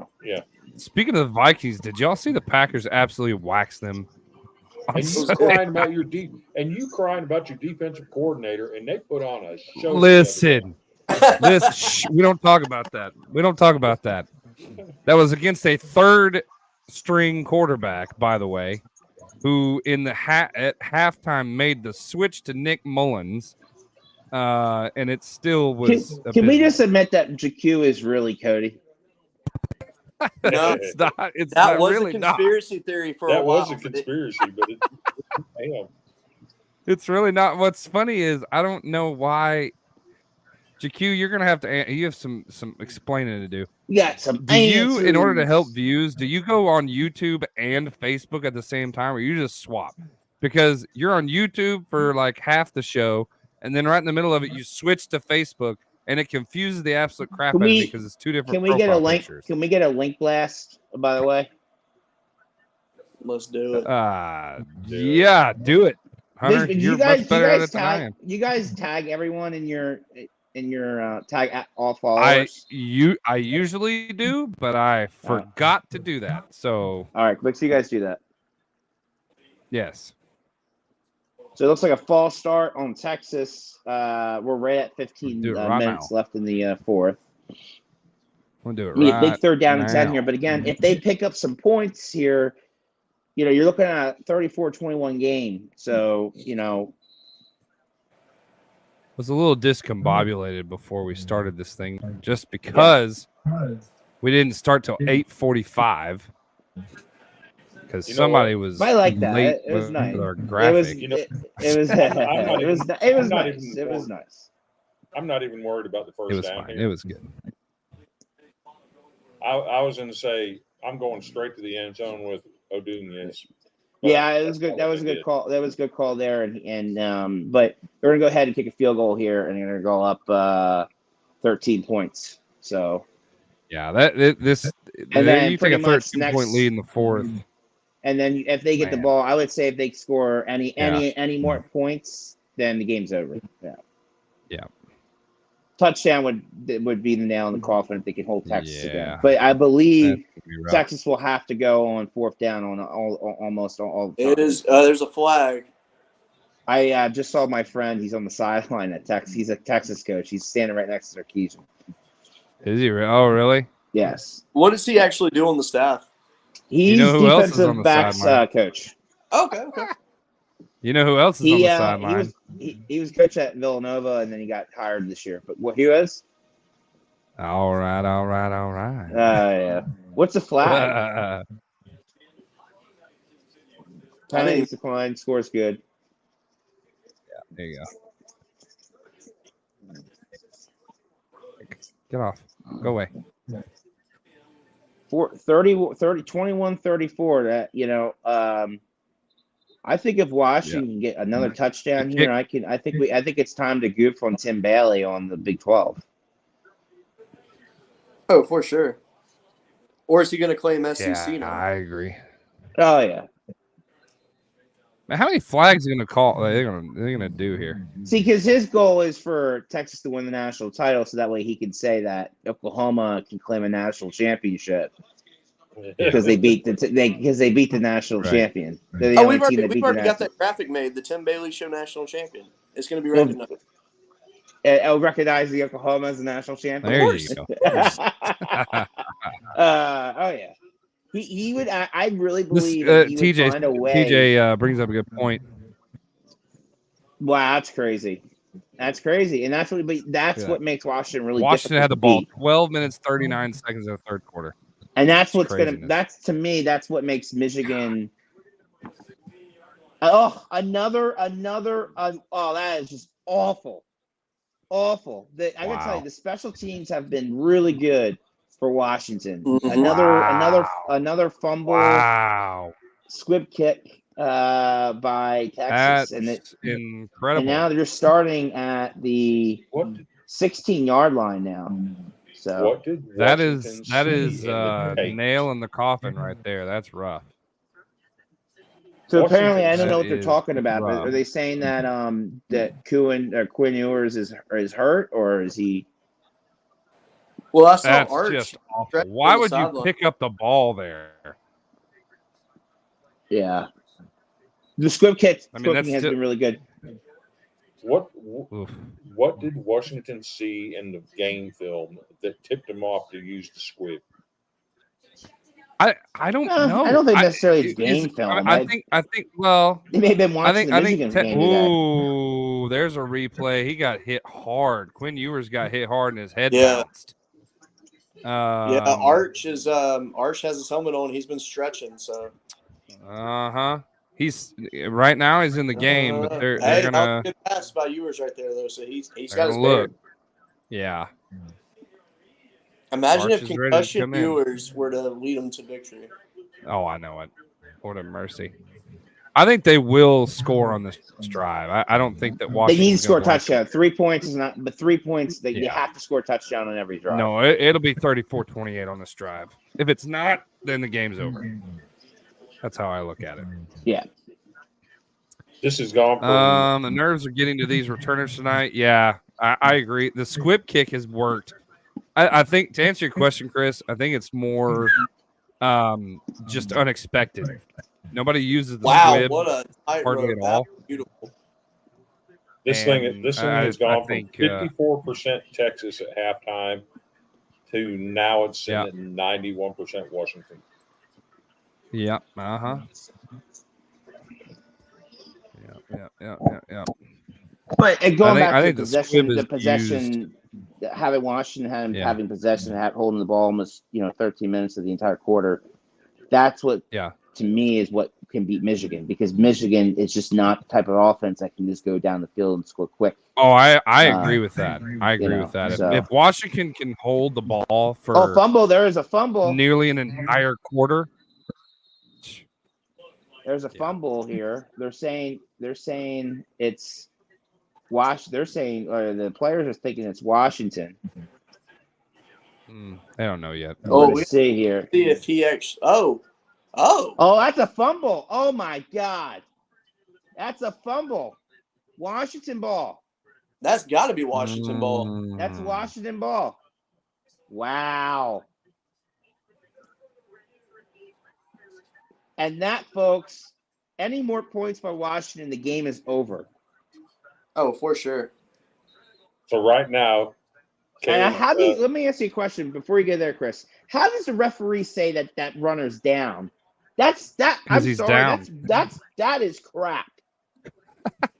He's laying on top of a player. I think he's laying on top of another player. I mean, if he got his arm back around it and was down, that'd be one thing, but he didn't. Yeah. That ball was out, and it was Washington recovered. Yeah, he punched it out. Yeah. It didn't even punch it. He ran into the butt of his blocker. Yeah, the ball came out. It was completely out. That's what I'm saying. Why did the referee sit there and try to say it was not a fumble? So if Washington gets the ball here, you run the ball. First play, O'Dunez to the end zone, no questions. I mean, that could be that you could potentially do that, but like if you're thinking about it, why not run all this, kill the clock, get it 3 points, and then make it a 3 possession. Are y'all listening to me at all? Listen, we just had butt fumble 2.0. His own player's ass caused the fumble. That's literally what happened. A field goal makes it a 3 possession, or it still makes it a 2 possession game, but they would have to go for 2-point conversions on every touchdown they get. So it's really a 3-point possession game more than likely. Yeah, so that's what I'm saying. Run the timeout, get a field goal, and make it a 3 possession game. Right. And then the game's over. I don't see the way they're not able to move the ball and protect the ball. I mean, this is the second fumble in the game. Yeah. Well, while we're on commercial, I mean, how about Washington? Who saw this coming? First of all, because ESPN I said obviously Washington's going to win the national championship. I told you guys. You've been saying that for a while. I saw them at the Coliseum, and I was like, "That's it. They were the best team that I've ever seen. They were one of the best teams I've ever seen play in my life in college, for sure." I think that Texas has been outmatched so far. Now they could come up with something crazy and come back and whatever. I mean, there's still a lot of time left in the fourth. Yeah. But man, Washington came to play. Mm-hmm. So the question that I want to tell you, if Washington can go down here and score a touchdown, the narrative from Florida State fans is going to be that Texas didn't deserve to be in the semifinal. It could be for Georgia fans. They'll probably be saying that Georgia should have been in there and Washington should have been, or Texas should have been out, which I actually think is fair.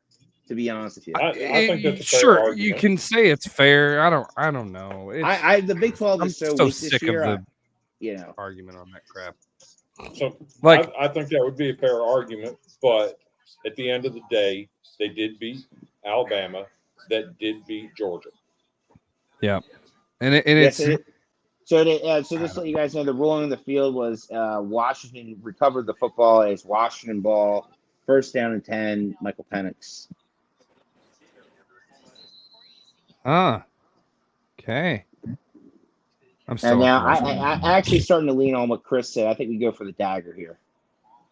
But the smart move would be to run the ball, get 3 points, and then make it a 3-possession game. But let's see what they do here. JQ makes a really good point and a good question. Chris was right. Was there a more disappointing positional group than Texas receiving corps this year? Voted number 1 preseason and just underwhelming. I agree. The receiving corps? Yeah. Yeah. I don't think Texas had good receivers. See, but here's the issue I don't like about the play calling, though. It's now they're throwing the ball, you get incomplete pass, time stops, right? Yeah. I don't like that. That's the thing I don't like about. I think you got to run that time down, try to get 3 points out of this drive, make it a 3-possession game. There's too much time on this clock. For me, I would have gone with the quick strike straight to the end zone and not a little. They tried to. They tried to, but there was nobody open. They're going to go again. They're going to try to do it again.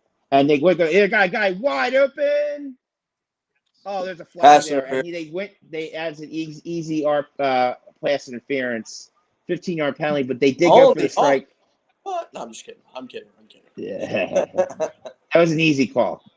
Oh, easily. Me legit tackling. I mean, that would have ended. But I will say this: if he didn't do that, the game was over. Oh, 100%. He was wide open. That was actually a good pass interference to take right there. I would tell you, for sure. He did exactly what he needed to do. Sure. But now you're starting to get into looks like to here. Let's see where the ball is. Penix actually underthrew that ball. Oh, yes, for sure.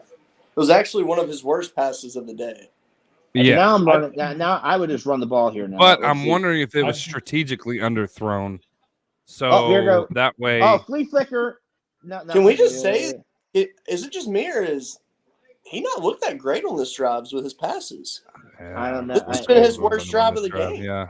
I don't know why they're doing all these crazy plays though. Why are we doing flea flickers when you're up 34-21? That's a great question. Just go for the jugular and put it away. Not good play call. It's that simple. Because now you throw the Run ball. The ball. Away, you stop. The time stops. They're getting lazy here. So now they're in the shotgun here again. They've got 1, 2, 3. They got 3. I mean, that was just terrible. I'm seeing the replay of that. That was awful. Incomplete again. So there's another incomplete pass. So now you literally only took off 10 seconds off, or you took 20 seconds off the clock so far on this drive. You're getting too cute here. Yes, too correct. Fancy. And they're allowing Texas to stay in the game by throwing these incomplete passes. If I'm Washington, I would be doing RPO and running the ball here. Yeah, it's crap. It's not. They're trying to go for the jugular. Again, they're taking the liberal way of instead of being conservative with the ball. That was not good at all. Stop by Texas right there. Yeah, not good at all. I'm gonna get me. I'm gonna be right back. Y'all hang out just for a second. I need to get me some water. Yeah, the fans are billing. I think that was a really, really bad drive. Poor drive by Washington. If they lose this game for whatever weird reason, they did not take advantage at all of that fumble. No points comes up from it. It's disappointing. I would have done one shot straight to the end zone. If it don't work, run it. Yeah. Take time off. But I wouldn't have messed around like that. I would have taken one shot. There's just no reason to do a flea flicker or now, by the way, it was a reverse and then a flea flicker. No reason to do it. You're moving the ball in Washington. You got a lot of momentum. There's just no reason to do it.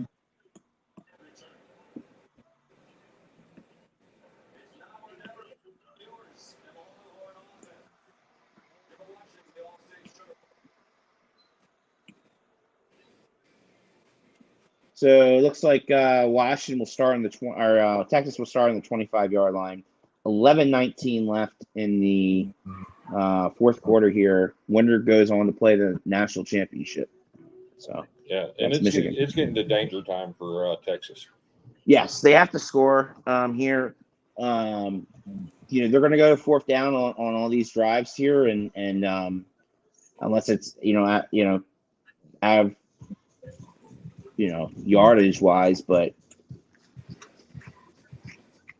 just really surprised that Washington did that. I don't know what the analytically why they would do what they're doing, but they could have ended the game. Jackie brings up a good point. The refs have done a really good job today. They haven't been a factor in either game. No, I don't think. They've actually let them play in both games.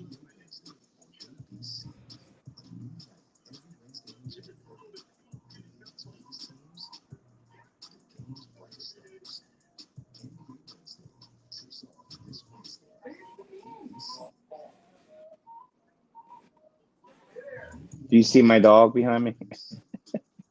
Yeah, I see him crawling around there.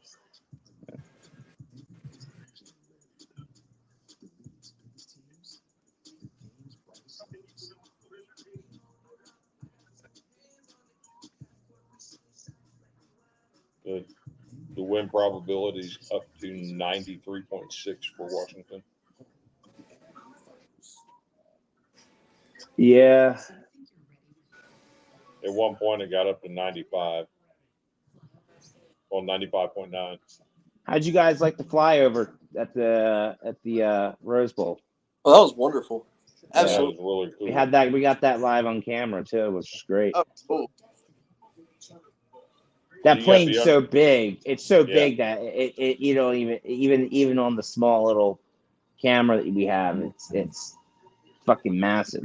So. What kind of a camera were y'all filming with today? Just a regular iPhone 14. Really? Yep. Wow. Yep.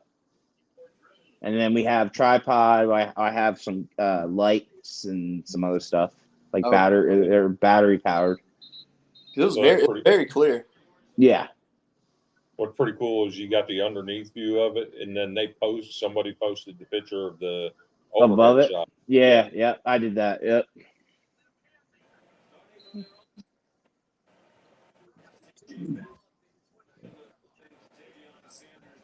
Here we go. First down and 10 for the Longhorns. 11:19 left in the game. Ewers in shotgun. Hands off the ball. It's going to go maybe, what do you think, Cody? 1 or 2 yards on that? Yeah, it went 3, they said. Okay, there we go. All right, Ewers in shotgun. Here's the issue, though. They're running the ball. Where's he doing now? False start. That's drive killer. Yep. Mm-hmm. Because now you're looking at a 2nd and was it 2nd and 5th and 13? Yeah. Yep.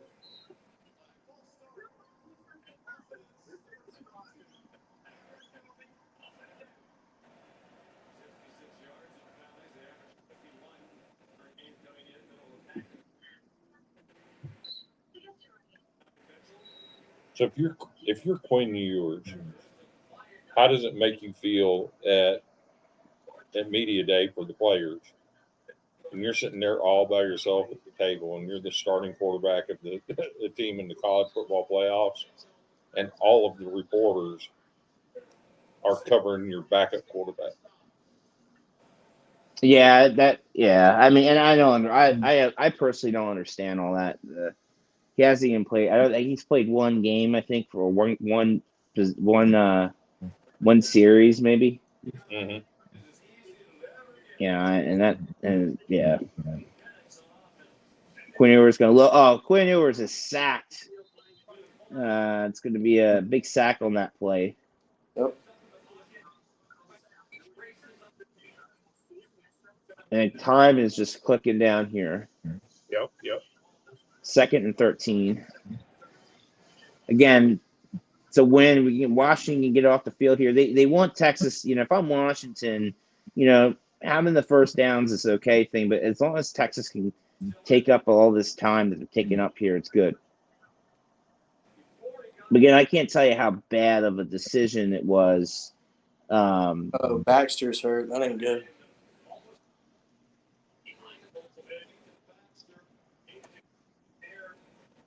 The play calling from Washington in the last series is just it's so boneheaded. They could have ended the game.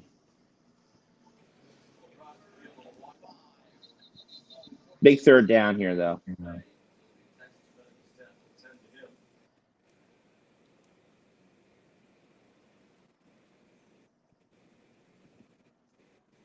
I know. Huh? Mm-hmm.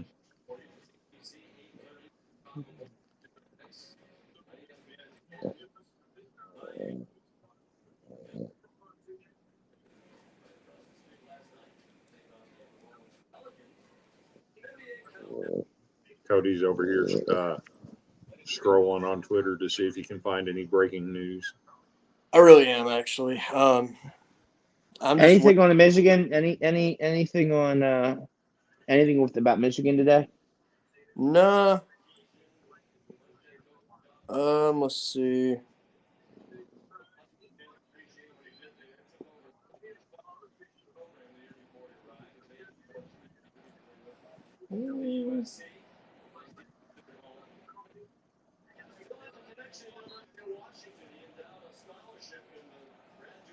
Oh, hey! The top thing on Twitter for Bourbon Street is that lady flashing the camera. Oh, that's great. She didn't even realize she was doing it. That's funny. All right, Xavier Worthy with a first down catch. 29-yard gain.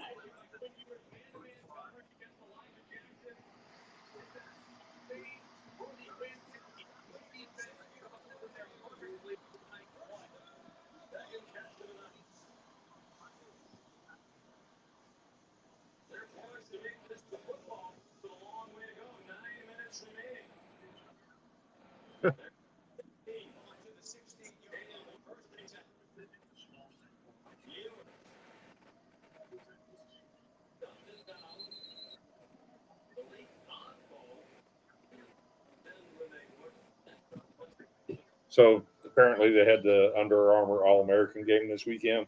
Mm-hmm. There's a safety from Houston that was rated. He's one of the top 10 safeties in the country. Seen him rated as high as number 2. That didn't even get an invite. Wow. How are you going to have one of the top safeties in America not get an invite to play in an All-American game in his own city? Yeah. And he's supposed to be one of the best players in the country. Doesn't make sense to me. Oh, drop pass there.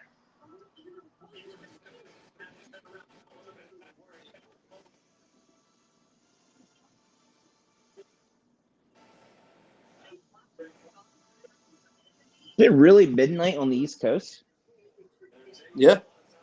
Wow, it's a late game for you guys. Oh, what time did the game start? 7:45. So 8:45 Eastern time. Oh, because of the Rose Bowl delay.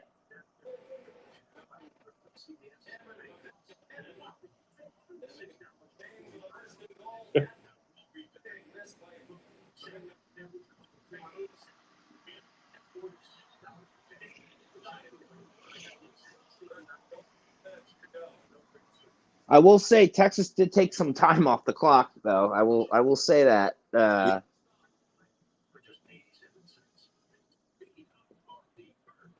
From Washington, you got to hold them down here for a couple downs. There you go. Mm-hmm. You want the clock to dip down into like the 5-minute area if you're Washington.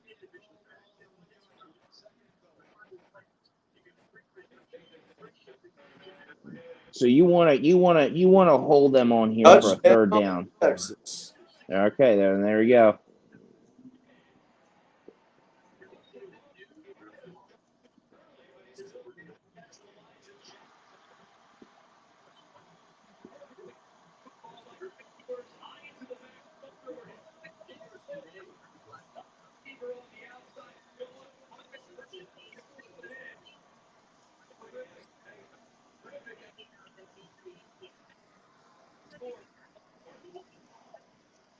So pretty much all Washington needs to do is get a field goal, and I believe the game would be over. Essentially, yes. Yeah. But we'll see if they get cute again and start throwing the ball around, then that's going to be a problem.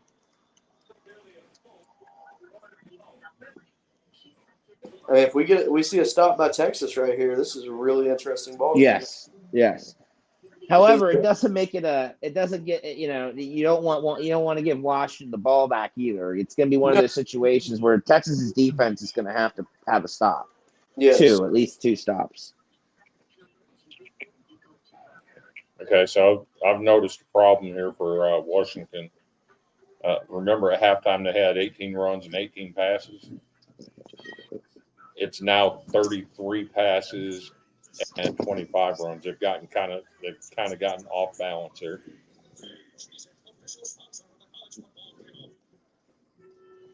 He's been showing this ball for 4 hours straight, by the way. It's the only toy that he's not been able to destroy either. He's destroyed every toy that he's gotten. Every single toy destroyed. And this one, he seems to he has not been able to destroy it.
Yeah, Washington's got to get back to being balanced.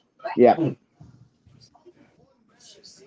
Well, again, like the last possession, I mean, we could have looked at this as a 16-point game, and then now an 8-point game. But instead, now you're Washington's looking at, only a 6-point game now. So, big flip. But I will say Washington has really controlled the game for the most part here. And they're still at 82.5% probability. Yes.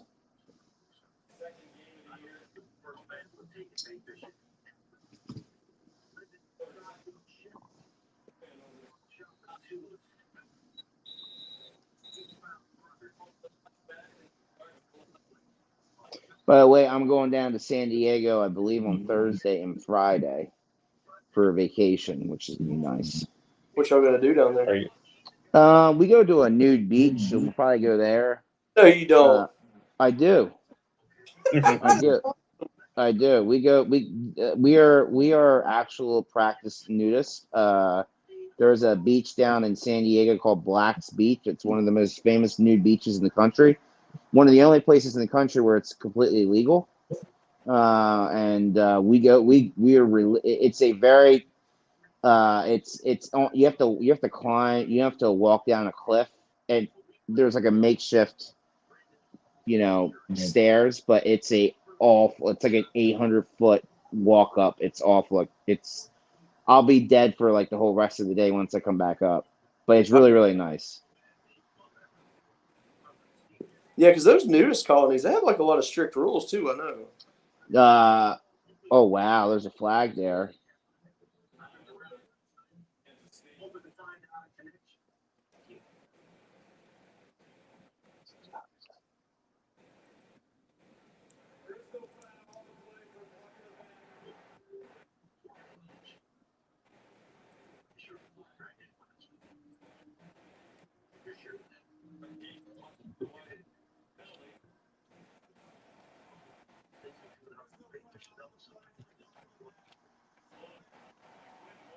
Oh, that was definitely blocking in the back.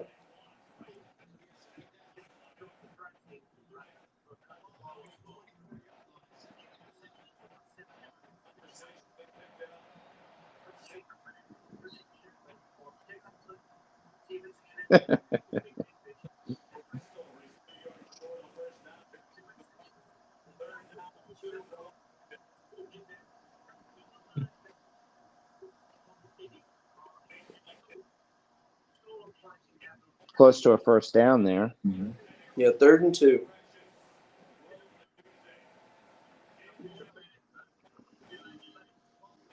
I would say, take your time here. I would let the play clock. If you get a first down here, let the play clock run all the way down. Oh yeah. There should be no rush here. Even if you have to give Texas the ball back, they still need a touchdown to win the game. Mm-hmm. So let's see. I haven't seen anything yet. Let's see. There you go. First down, Washington. Yep. Start milking that clock. Yep. So like I said, once you get to that 6 minute. Yep. Start snapping the ball with like 2 seconds left. Yep. Boy, they're taking a lot of time off here. Now here's where you're going to start seeing the runs. Oh, there you go. First down. Field goal will put the game away, like we were saying. Yeah. Wow, big run there. Now they're across the 50, like Cody was saying, and now they're in Texas territory. And now the clock's dropping into the 4-minute mark now. Nice catch there.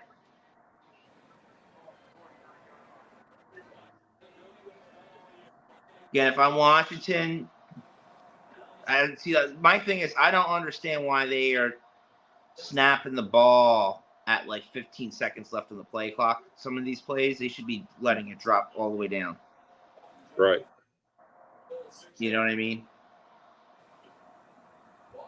Unless they feel like they have the advantage by going early in the nice little run play there, though. How many yards to pick up there, Cody? 7.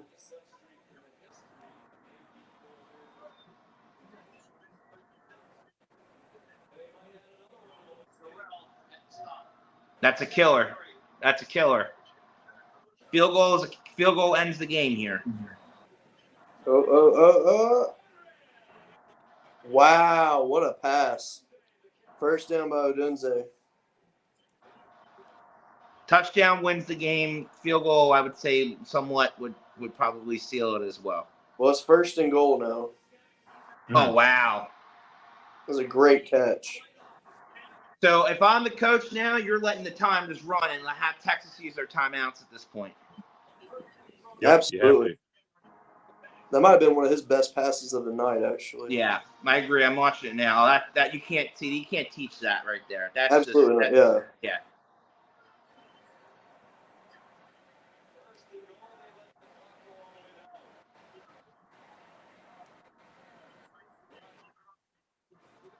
Nice little 2-yard gain.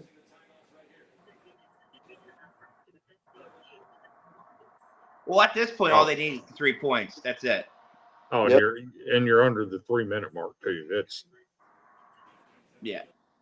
This is where Texas is going to start using their timeouts. I don't know why Texas isn't using their timeouts actually. So I'll take that. I'm shocked as well. I don't know what they're doing because if they are they wanting to give them the points?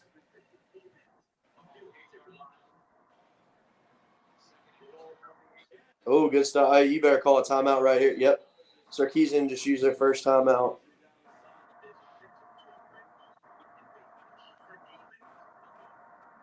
I don't know. They should have used it a while ago. Oh, 100% agree. I don't understand this at this point. And if I'm Washington, just take the points here and make it a 2-possession game. And then it's going to be pretty much onside kick is the only possibility that they're going to have.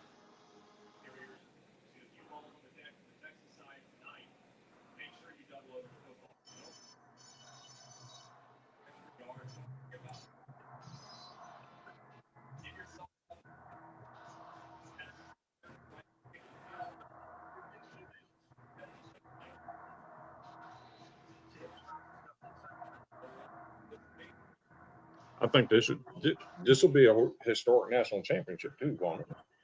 Yeah, 2 teams that haven't won a title since the 90s. Yeah. And Washington in 91 and the split in 97. But not only that, won't it be the first time both teams have come into the championship game at 14-0? Yep. Yes. All right, Aaron Adams has been to Black Beach. Been to Black Beach. I go there all the time. The water is cold. However, in the summertime, it's gotten really, really warm, and it's nice. I want to throw this one up there. A new watcher, Gary Riv, telling us thank you for narrating the game. Of course. Our pleasure. Yeah. Stuff we love to do. Penix throws incomplete pass. It's going to be 4th down and goal. Field goal here in the game to me, the game is more than likely to be over. So here's a kick to possibly send Washington to the national championship against Michigan. Yep. 37-28, 2:40 to go. There we go. So Washington leads Texas by 2-possession game with 2:44 left on the clock, 2 timeouts. Washington would need to score. Texas would need to score a very quick touchdown. Yep. And not use any of their timeouts. They're going to not have. And it's going to be an onside kick at this point. Oh, 100%. But let's not forget, they haven't got the ball back yet, and they've had problems with this squib kick all night. Yeah. If there was undoubtedly they're going to squib kick it, right? Oh, you would think. You would think. As much trouble as they've had with that tonight. Where the hell's George? He fell in the toilet, I think.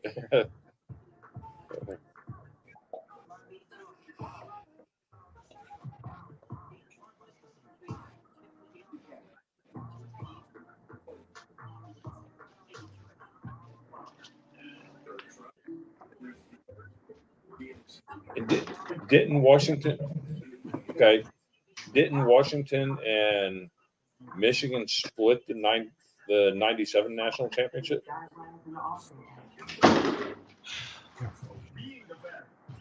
Cody, didn't Washington and Michigan 91. split the 91? Yeah.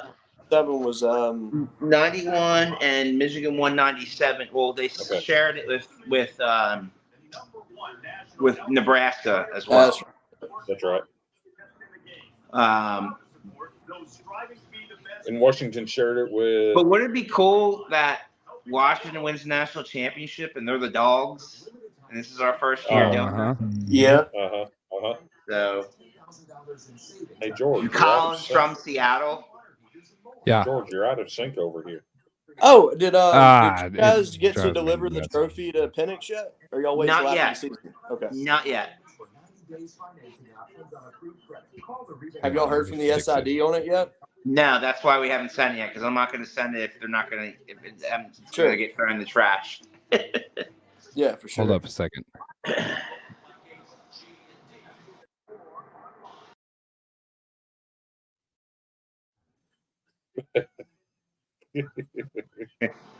There. So it looks like it's a remove. two possession game, 2:40 left. Texas needs to score a touchdown pretty fast. Yes, they do. That win probability is up to 98.9. Yeah. Oh yeah, absolutely. I had to take George, care of. do you want to go ahead and announce the our national championship plans? Oh yeah, I guess. I will be I'll be on live broadcasts for the national championship with Brandon Biscoe-Bean. The Beaver. What are you talking about? His name is the Beaver. The Beaver. Yeah, so I need some Beaver analysis. Kenny's been fired from color commentating since he was on his phone. College football is disgusting. Oh, what a really happy person. He's angry because Florida State didn't get into the 4. Yeah. What an awesome comment. Thank you for contributing to our analytics. Yeah, thanks. Speaking of that, shout out to everybody who's been watching tonight. The views it's been awesome. The views have been incredible. Yep. FSU could beat all of these teams. Are you serious, bro? Yeah, FSU could beat all of these teams. It's just a troll. She's trolling. Okay. He or she, I don't know. I don't know what the Sydney's good.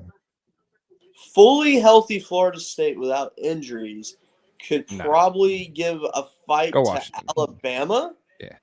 Maybe Michigan, but not beat them. But no, either one of these teams, no.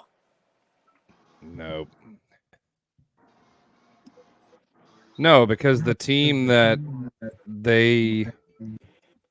because Oklahoma State got waxed.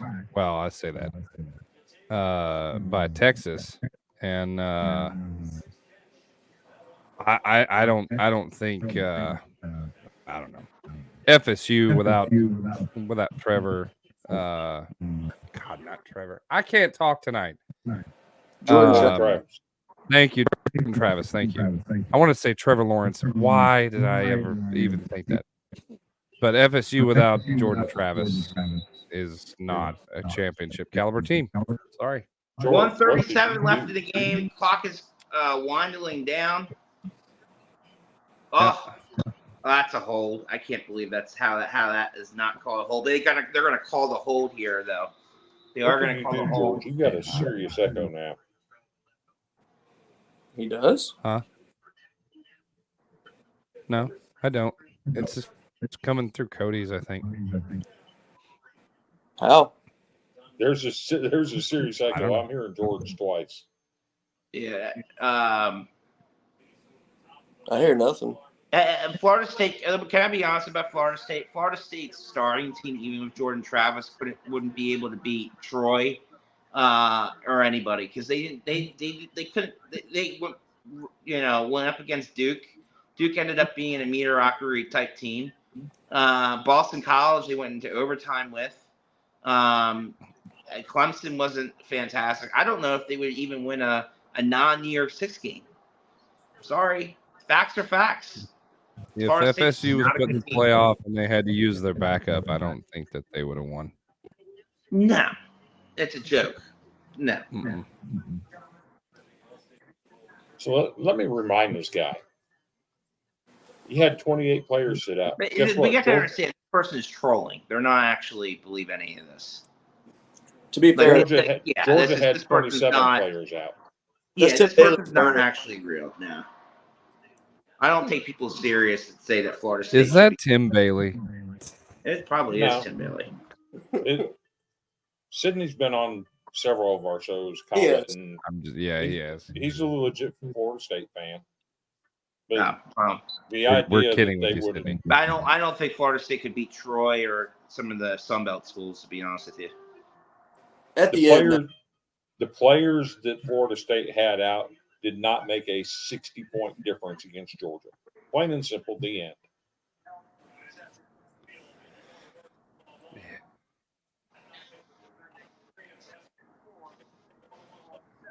I just hope that Florida State fans can finally turn the page and go, okay, well, let's just prove them wrong next year.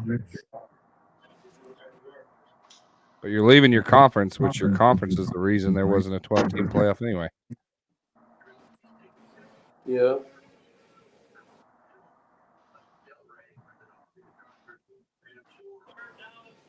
So that's how that works. All right, we're almost. If they score here, it's going to get really, really interesting for this last minute. Oh well, I agree with that. But they're going to need an onside kick. Oh, tipped at the line. 4th and 4. This is 100% the ball game right here. Mm-hmm.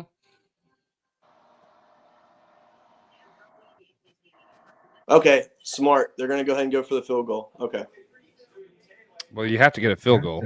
Yeah. So you might as well do a field goal and then a onside kick. Mm-hmm. If this kicker misses the field goal, what are the odds that you see like a legit fight break out on the Texas sideline? I don't know. All right, he chipped it in. We're good. 37-31, 109 left to play. You have to get your hands team in, and you have to get this onside kick. Otherwise, it's done. Done deal. Has there ever been a targeting on an onside kick? I don't know. A what? A targeting call on the onside kick?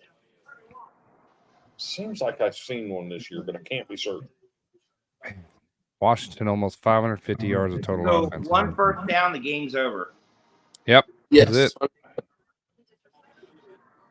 Washington's got to recover the ball, though. True. If they recover the ball, it's over.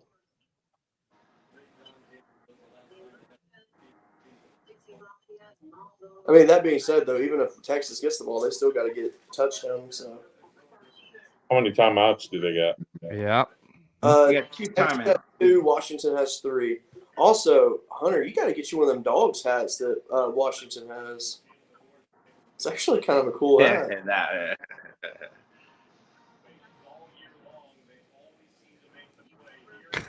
Another one-loss team in the playoffs. Joke. Well, you know. It is at the end of the year. Listen, this is at the end of the day, the 4 best teams in college football. Why is this person even talking? Your team lost by 60 points to Georgia. You were a 23.5-point underdog with the current roster that you had with the players out, and you lost by almost quadruple the amount of points. Stop. Mm-hmm. Jeez. You guys realize that they were a 23.5-point favor with the freshman roster, and they lost by 60. They didn't even show up to play. Shame on them. Shame on the coach. Florida State has a terrible football culture. Awful. All those. Oh, do you know if Florida State would have just played their full team and beat Georgia, they could have claimed a national championship, probably a rightful national championship, but instead they ran to the state of Florida and then begged DeSantis and his staff to use taxpayers' dimes to launch investigations into something that's ridiculous. Yeah. They spent more time on that. Washington. Right. Or, no, oh, man. Sorry. Florida State had as much business in the college football playoffs as Liberty did. You don't get in. You don't get in the playoffs playing the 55th ranked strength of schedule and claim you got a good football team. Sorry.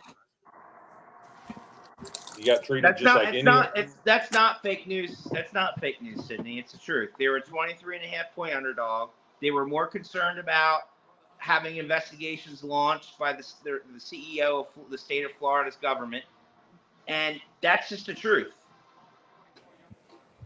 It's not made up. Well, our viewers shot big. Florida State fans are just angry that their team got treated just like every single group of 5 team has ever been treated. Every single one of them. Join the club. No, I don't believe that. I don't believe that Georgia should have got in either, Jason. Nope. Washington used a time. Oh, never mind. I thought Washington just used a timeout. Like, what? Those lawsuits are not over with. Yeah, I agree. Jason's right. If any team was got in, it should have been Georgia. Yes. If Georgia, okay, and if we're like, who's? Okay. I see what he's saying. Yeah. If it should have been any team, it should have been Georgia. Yeah, I agree. No. Let's play this game. Earned it, not deserve it. Who earned it? If we're gonna go by the earned it, Georgia at number 5, and I think at number 6 would be either Oregon or Ohio State. That's where I really believe that. I really don't think Florida State was even in the top 10 team. Their schedule was terrible. They didn't have their starting quarterback. No.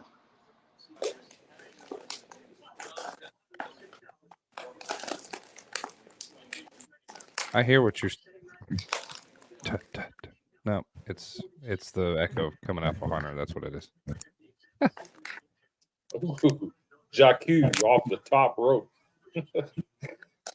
So, is it my mic echoing? How'd you mute yourself? I don't know. It just something. I have no idea. I'm a Husky fan, born and raised. Let's go Dogs. Good job, Jason. I don't know who. I don't know what's going on. I'm hearing George talk twice. I'm not. Hey, I'm not either. Can we be real for a minute? It's Michael weird. Penix's dad looks like he's younger than his own son. That's crazy. Who knows? Yeah. Is that better? Here, so let me say, if they pick up the first down here, 4th down.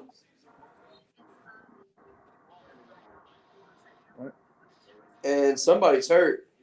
Wow. It's not Penix. It might be the running back because he was already banged up.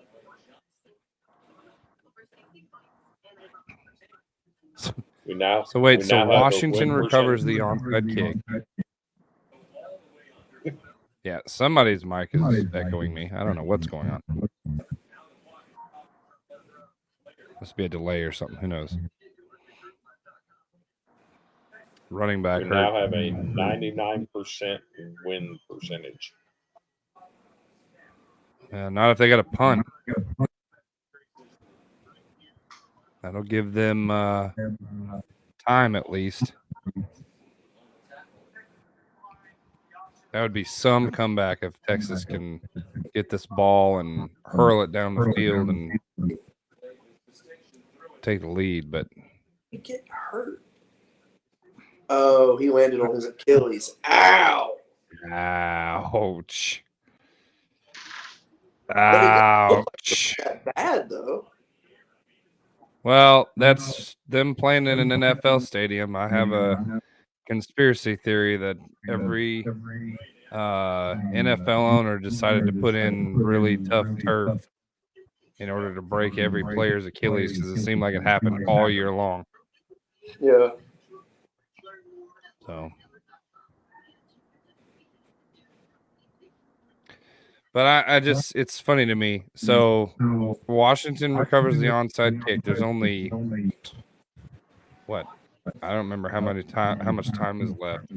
They can't move the ball at all or take enough time off the clock to not give Texas the ball. Now they're going to get the ball back with almost a minute left. I don't know. It could get interesting. I would almost go for it here. You what? Where are they at? They're at the 39-yard line. I mean, 39. No. Nah, you don't want to go for it. No, you want to field goal, you want to pin them down into the 5-yard line and make them go 95 yards for 30 something seconds left. Yep. Chances are you're not going to pin them though.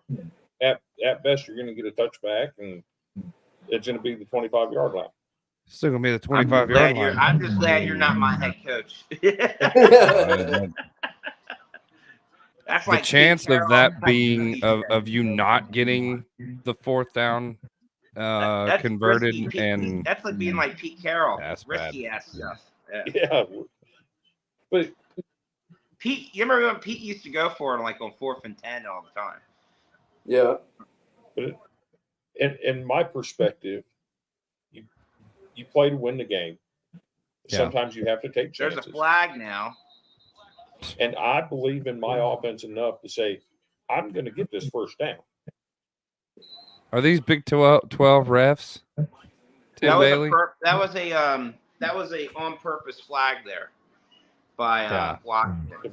Because they want to pin them deep. They want to try to pin them. Oh, wow! What a costly mistake by Washington. Oh no! Oh my God, that was stupid. Why you gonna make contact? So stupid. Oh my God. Wow. Let me see. We gotta watch this. If he fair catched it and then the guy purposely went into him though, I want to see that. That is just awful. Oh, he tried to dodge him, but he couldn't do it. Well, there was a call in Green Bay versus Minnesota that they called. Well, they were going to call fair catch interference. Oh, he's pissed too. Oh, they ruled that it was not interference because the tackle had already been initiated. All right, and 69 yards. That's all they need. So that's still a long way to go with no timeouts. I mean, but the thing is, with the game on the line, you should have told all of those players stay 10 yards away from that returner. The question is, are they going to play a prevent defense right here, which is the stupidest defense there is? Yeah, we'll see. Incomplete this isn't the NFL, so. So in essence, on 4th and 5 from 39, on a punt, it's 8 yards. God, his receivers just aren't paying attention. Costly mistake. Yeah. Yeah. Sanders didn't even look at the ball. He just kept running. Yeah, that was a total miscommunication. It was a fine throw, too. That's the bad thing.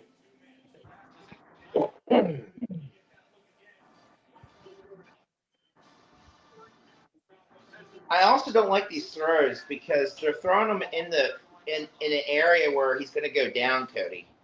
And they're going to have to. They have no timeouts. Why aren't they throwing to the end zone? Onto the sideline.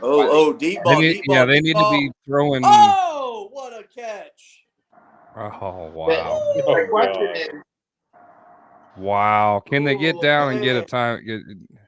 They got to be able to spike the ball. Viewers, good catch.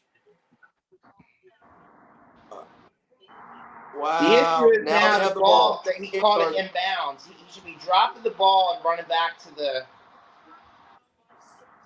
Oh, he's going for the end zone. Oh, nope. Oh, he pushed off there. That should have been a flag. Mm-hmm. Yeah, they're not going to call that. How many times are they going to show this one Washington fan on TV? They've shown him like 7 times tonight. I've wondered that myself. The guy with the scarf, like he just keeps popping up on the screen. Keeps popping up. I know it. He's nothing special. Like it's my brother's cousin's aunt, uncle, twice removed with a scarf. Uh-oh, that defensive back got hurt on that play too. Yeah. This is interesting. I told you. Oh, he did not push off actually. Yeah, that first play, it looked like it was. How did he get hurt? Oh, he went right on that shoulder. Ugh.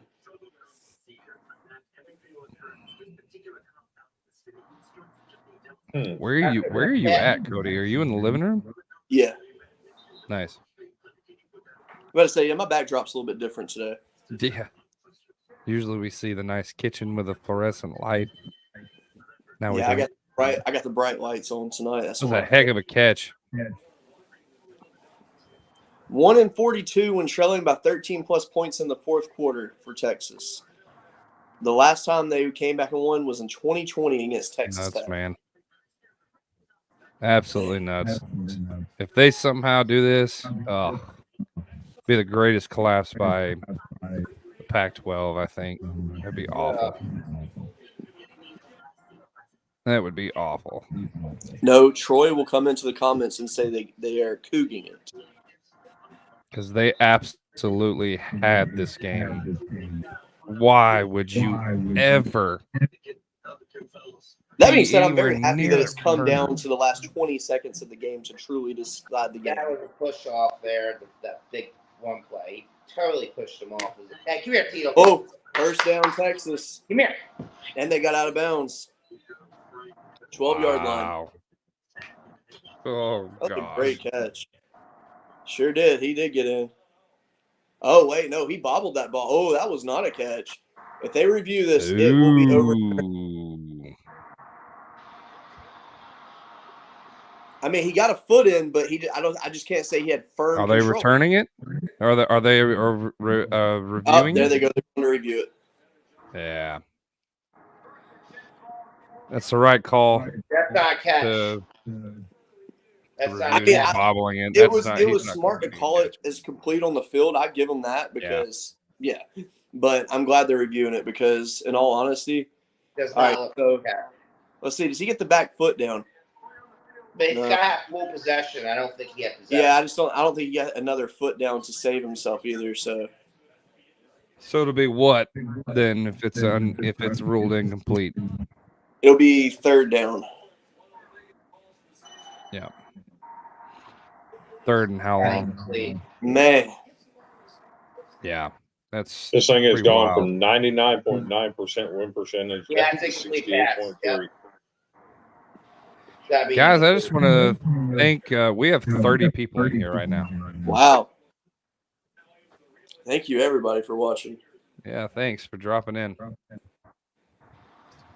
Sydney says I'm puking. Oh yeah, so George, I meant to ask, how did it feel to watch your kiddo walk? Oh, it felt great. It was a little weird watching my 9-month-old take off walking with a little plastic walker, but yeah, it felt great. She's had to put her down. Woo! That's why she. All right, here we go. Okay. They ruled it complete. Complete. Wow. Well, they are trying to give this game to Texas. Oh, as my a person goodness. that wanted Texas to win this for my pick'em, wow, I disagree with that call. 15 seconds left. First and 10. They need 12 yards. That is crazy. Timeout, Washington. Yeah, they're going to take a timeout. My God, what a game. Max Blankenbecker said, I hope Blankenbecker, I think I said that right. It says go Horns. So obviously we know who he's going for. Sydney, you're puking. Does that mean you're drunk? Is that what it is? Hey, I got to give a shout out here in a second, by the way. Do it. Hey, can you put me on the full screen real quick? I want to show something off the camera. Yep. Hang on. So recently on Twitter, there's a guy on there that he does giveaways all the time, and he's an LSU fan, and I liked it, and I got selected on the giveaway, and I won this really cool Jaden Daniels 8x10 print. And I was thinking about it actually. It came in the other day.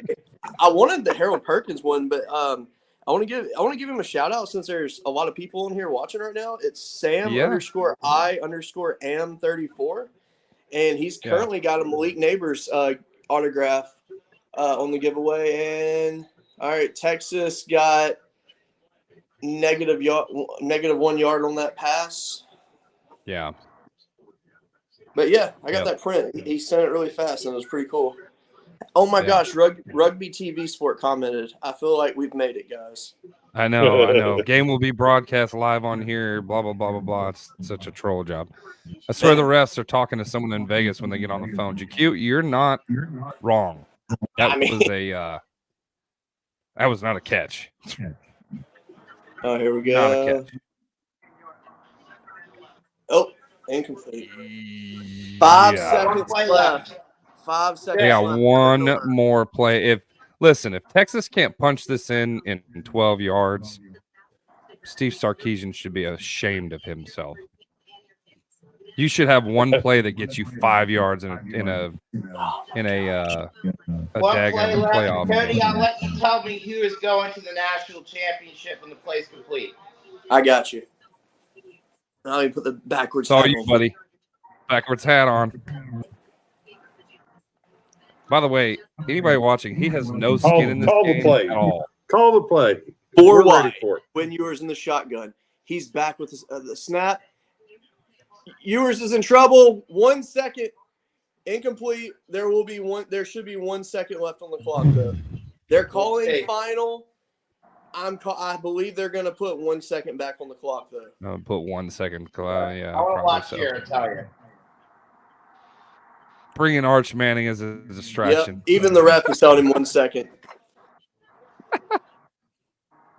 2 1-loss teams, college football. 1 second on the clock. Oh my goodness! So, here we go.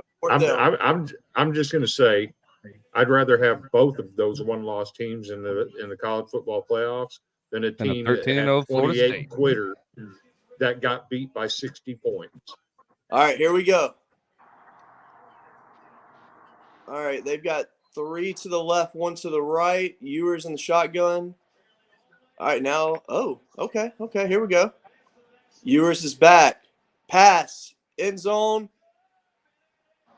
Incomplete. The Washington Huskies are headed to the national championship. Steve Sarkisian, you should be ashamed of yourself not being able to put it in for 12 yards. I mean, come on, bro. And to be fair, it was not a bad pass at all. It really was not. It was a pretty good pass by Ewers. Congratulations to Washington Huskies. They will be meeting Michigan for the national championship. Wow. So is it safe to say we are saying go Dogs? I'm going to predict Washington's going to beat Michigan, but I'll tell you that right now. There's no way Michigan's going to beat Washington. Oh, I 100% agree. I really think Michael Penix may have lost out on the Heisman this year, but he will get the trophy that matters when it's all said and done. Yep. Oh, by the way, congratulations to Texas. Watch these replays. Oh, my gosh. Texas is back, which is great. And Texas is back. They're not back enough to get 12 yards. What? Wow. Great defense right there. And how fitting and crazy is it that the game comes down to hanging on Washington's defense? But can I say something to all the Michigan fans? Do you see how Washington, how they handled this? You see how they're not running around and acting like they won the national championship like Michigan did today? Did anybody notice how absolutely crazy that Michigan acted today? Did they won it? Washington is taking care of business because they know job's not finished. I'm going to tell you that right now. Yes. Yep. The difference in the 21 straight wins. Just the difference in the body language between Washington and Michigan. I'm taking Washington in this game, man. Yeah. So seeing this Washington success, do you think Chris Peterson regrets retiring? No, I think Chris Peterson and Steve Sarkisian laid the foundation for this, to be honest with you. Oh, for sure. Your defense told us this week they felt like their toughness and their physicality. I am very happy for them. With links. I want to shout out to all of the people that are watching us right now. Yeah, of course. It means a lot to me. This is the first time the Golden Boot has tried this style of show. It's been very fun to do it tonight, and I greatly appreciate everybody tuning in and giving us the opportunity to tell you about the game. Thank you so much. Throw a comment, like, subscribe, share everything. That way next week when we do our next show, everybody can see that we're doing something. Appreciate everybody doing that for us tonight. I mean, I don't know about you guys, but I think when March Madness hits, I think we need to do this again. Oh, heck, I think that'd be a lot of fun. Absolutely. Yeah, that'd be great. And I'll be happy to call any college baseball game except for any Appreciate LSU the game. love, Sydney. Appreciate the love, buddy. Can I ask you a question there, my friend? Who that? How many beers have you drank tonight? Just out of curiosity. Yeah. I want to know that one too. Yeah. Just a little bit. Yeah. Golden Boot is the golden standard of college football dogs. Thank you, TJ. Appreciate that. Crap, buddy. we're gonna have to start using them promotional packages now. I know, right? Because if someone else says it, you golden can use standard. Oh, zero. Zero because I'm at work. Oh, okay. Well, you said I'm puking. I didn't know if you were like physically puking, but you meant like mentally. I got you. I like that. We got people that watch us at work. Yeah, I work overnights. Oh, well, Sydney, appreciate you jumping in, buddy. We always like it when you jump in, bud. How about Michael? I know this Texas defense that Tim Bailey has been bragging about all year long. Michael Penix just threw 430 yards of passing against them. Yeah, and Washington had 532 total yards. How about the Pac-12? Essentially, if you want to count Texas and Oklahoma as part of the SEC, how about the Pac-12's performance against the SEC so far this year? Yeah, right. I mean, or just this year in general. I mean, but yeah, I mean, it's do we count Texas as SEC yet? I don't. I mean, but yeah. I mean, Arizona taking down Oklahoma and now Washington taking down Texas. That's huge. Right. I think the whole country that is going to be rooting for Washington. There's no doubt. Oh, I mean, there's no Washington doubt. has done nothing wrong to make you dislike them. They're not No cocky. doubt. They have It's small. They're a true Pac-12 team, like their oldest USC. And they're not a huge Power 5 program, and it'll be really cool to see them win a national championship. So it's got to make you sick though, knowing that the Pac-12 is essentially done. Well, I think there's no other way to leave the Pac-12 than leaving out as a national champion. Yeah, for sure. So here, I'm going to give you title. So I'm going to give you some stats here. Go ahead, Chris. Credit to the Pac-12 today specifically. Yeah. 2 teams, Oregon and the New Year's Six Bowl, Washington in the playoffs combined for over 1,100 yards today. Yeah. Wow. That's impressive. But in that Oregon win, how many of those yards were after the catch? I mean, that's fair. Yeah. But no, that was a very good performance by Oregon today against Liberty. They did exactly what they should have done in that game. And good games today. I don't remember the playoff being down to the wire like this, and I don't think ever. I don't. Yeah, I agree with that. Let me give you these final stats here for Washington and Texas. Quinn Ewers went 24 43, 318 and a touchdown. Michael Penix 29 to 38, 430 yards and 2 touchdowns. The biggest surprise today was rushing. Baxter went 9 carries for 64 yards and a touchdown. Johnson 21 carries, 49 yards and 2 tutties. And Johnson is the reason that Washington is here. Yep. No. And then receiving yards, Roma Dunze.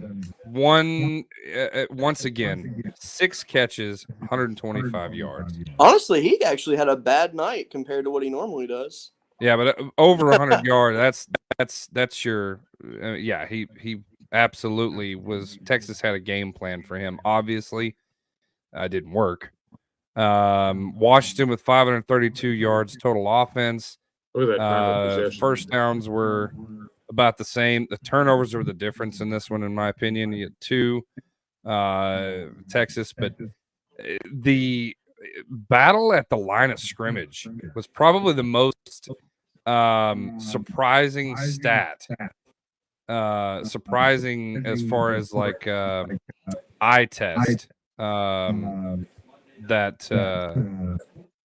I don't know where Hunter went. Did he leave? I mean, he did, but I mean, if you're bored and you want to just see inside of his house, there you go. That's funny. He should be right back. Yeah, Aaron, I appreciate. Okay, he'll be right back. Yeah, Aaron, absolutely. Take care. Hope you do a show for we will do the show for the final. Absolutely, yes. Will be on for the final. Absolutely. But the battle of the line of scrimmage, man, Washington dominated the line of scrimmage at times. Absolutely, they played really when well. they needed to. So, do you think that solidifies them winning the best offensive line award for the year? I mean, because they put on absolutely. 100%. That was a masterclass tonight. Yep. And second place in that voting was LSU's offensive line. Did you know they didn't give up a single sack today to Wisconsin? Wow. That blew my mind. Aaron has a good question. You guys going to cover the NCAA Division I, South Dakota State? We probably will, actually. And Montana. Yeah, probably. I'm not opposed to it at all. So, Aaron, one thing to say, Hunter and Colin both are big supporters of the 1AA. So there's a very good chance we will be doing that, actually. And I would love to. Absolutely love to. That defensive tackle from Texas was supposed to destroy Washington. Yeah, exactly. Didn't happen. Didn't happen at all. Man. Yeah, today's been great. Liberty looked good early in the Oregon game, and then Oregon just put on a clinic against them. And it wasn't even a ball game. But how about Michigan throwing away all of the talk, throwing away all the negativity, and just going out and playing a game? I mean, that's what Jim Harbaugh wanted for sure. Hey, Aaron, appreciate that. Good show. Happy New Year to you. Appreciate it, man. Appreciate that very much. Hey, if you're still with us, please jump on our Facebook page, like the Golden Boot Podcast. You can follow us on Facebook, follow us on Twitter, Golden Podcasts. Follow us on TikTok, Golden Media Sports. Follow us on YouTube, Golden Media Sports Network. You can always get a hold of us in email, goldenbootpodcast@gmail.com. We normally go live 8:30 Central Mondays and Fridays. And we were a little late doing this, but we wanted to do a live broadcast because we want to have to compete with the one of the playoff games. So we'll probably be doing the same thing because I believe the championship's on a Monday night as well, isn't it? Yes. Yeah, so that's probably what we'll do in spite of that. But check us out Friday nights, 8:30 Central. We'll be going live this Friday, 8:30 Central, 9:30 Eastern. You can also check us on Monday nights, 8:30 Central, 9:30 Eastern. We'll have other sports throughout the year as well: basketball, baseball. Who knows? We may touch on anything and everything. We definitely NFL. We'll be gearing up for some playoff in the NFL for sure. So, man, we just appreciate you guys so much tonight. Thanks for hanging out with us. I don't know if Hunter wants to get back on or not, but he better hurry up because it is midnight and we're tired. We got to go. Yeah, we're tired. George, I'm tired. Good show. Appreciate it, Sydney. Huh? How tired are you? Pretty tired, bro. Pretty tired. So, how many people do you think y'all saw at your event over the week? If I had to guess, I don't know. We had 126 on a Thursday night. Had like I don't know, 130 something the next night. It was all different people. It wasn't people that were coming in. Well, especially a small building we have, it's pretty. It was packed and very hot. We had to turn the air conditioner on with 30 degrees outside. How many bodies were in there? Yeah, it was hot. But it was good. It really was. But yeah, I'm really freaking tired. I can't go till 6 a.m. Yeah, no, I'm not waking up no 6 a.m. I told you guys earlier. I came home because we had our last session Sunday. Got home from church at like 2 something. Literally set my alarm, and I was awakened from the dead at 6:30 p.m. by my alarm. So, and I'm still tired. Yeah, but this is fun. This is really, really fun. I have to say, I enjoyed it tonight. It's different. It was from awesome. What we normally do, but we had great interactions all night. People commenting, had great viewership. Yeah. Just made the world. Yeah. I enjoyed us. So before we go, yeah, no, it was all. It's. I mean, this is real. We were all just.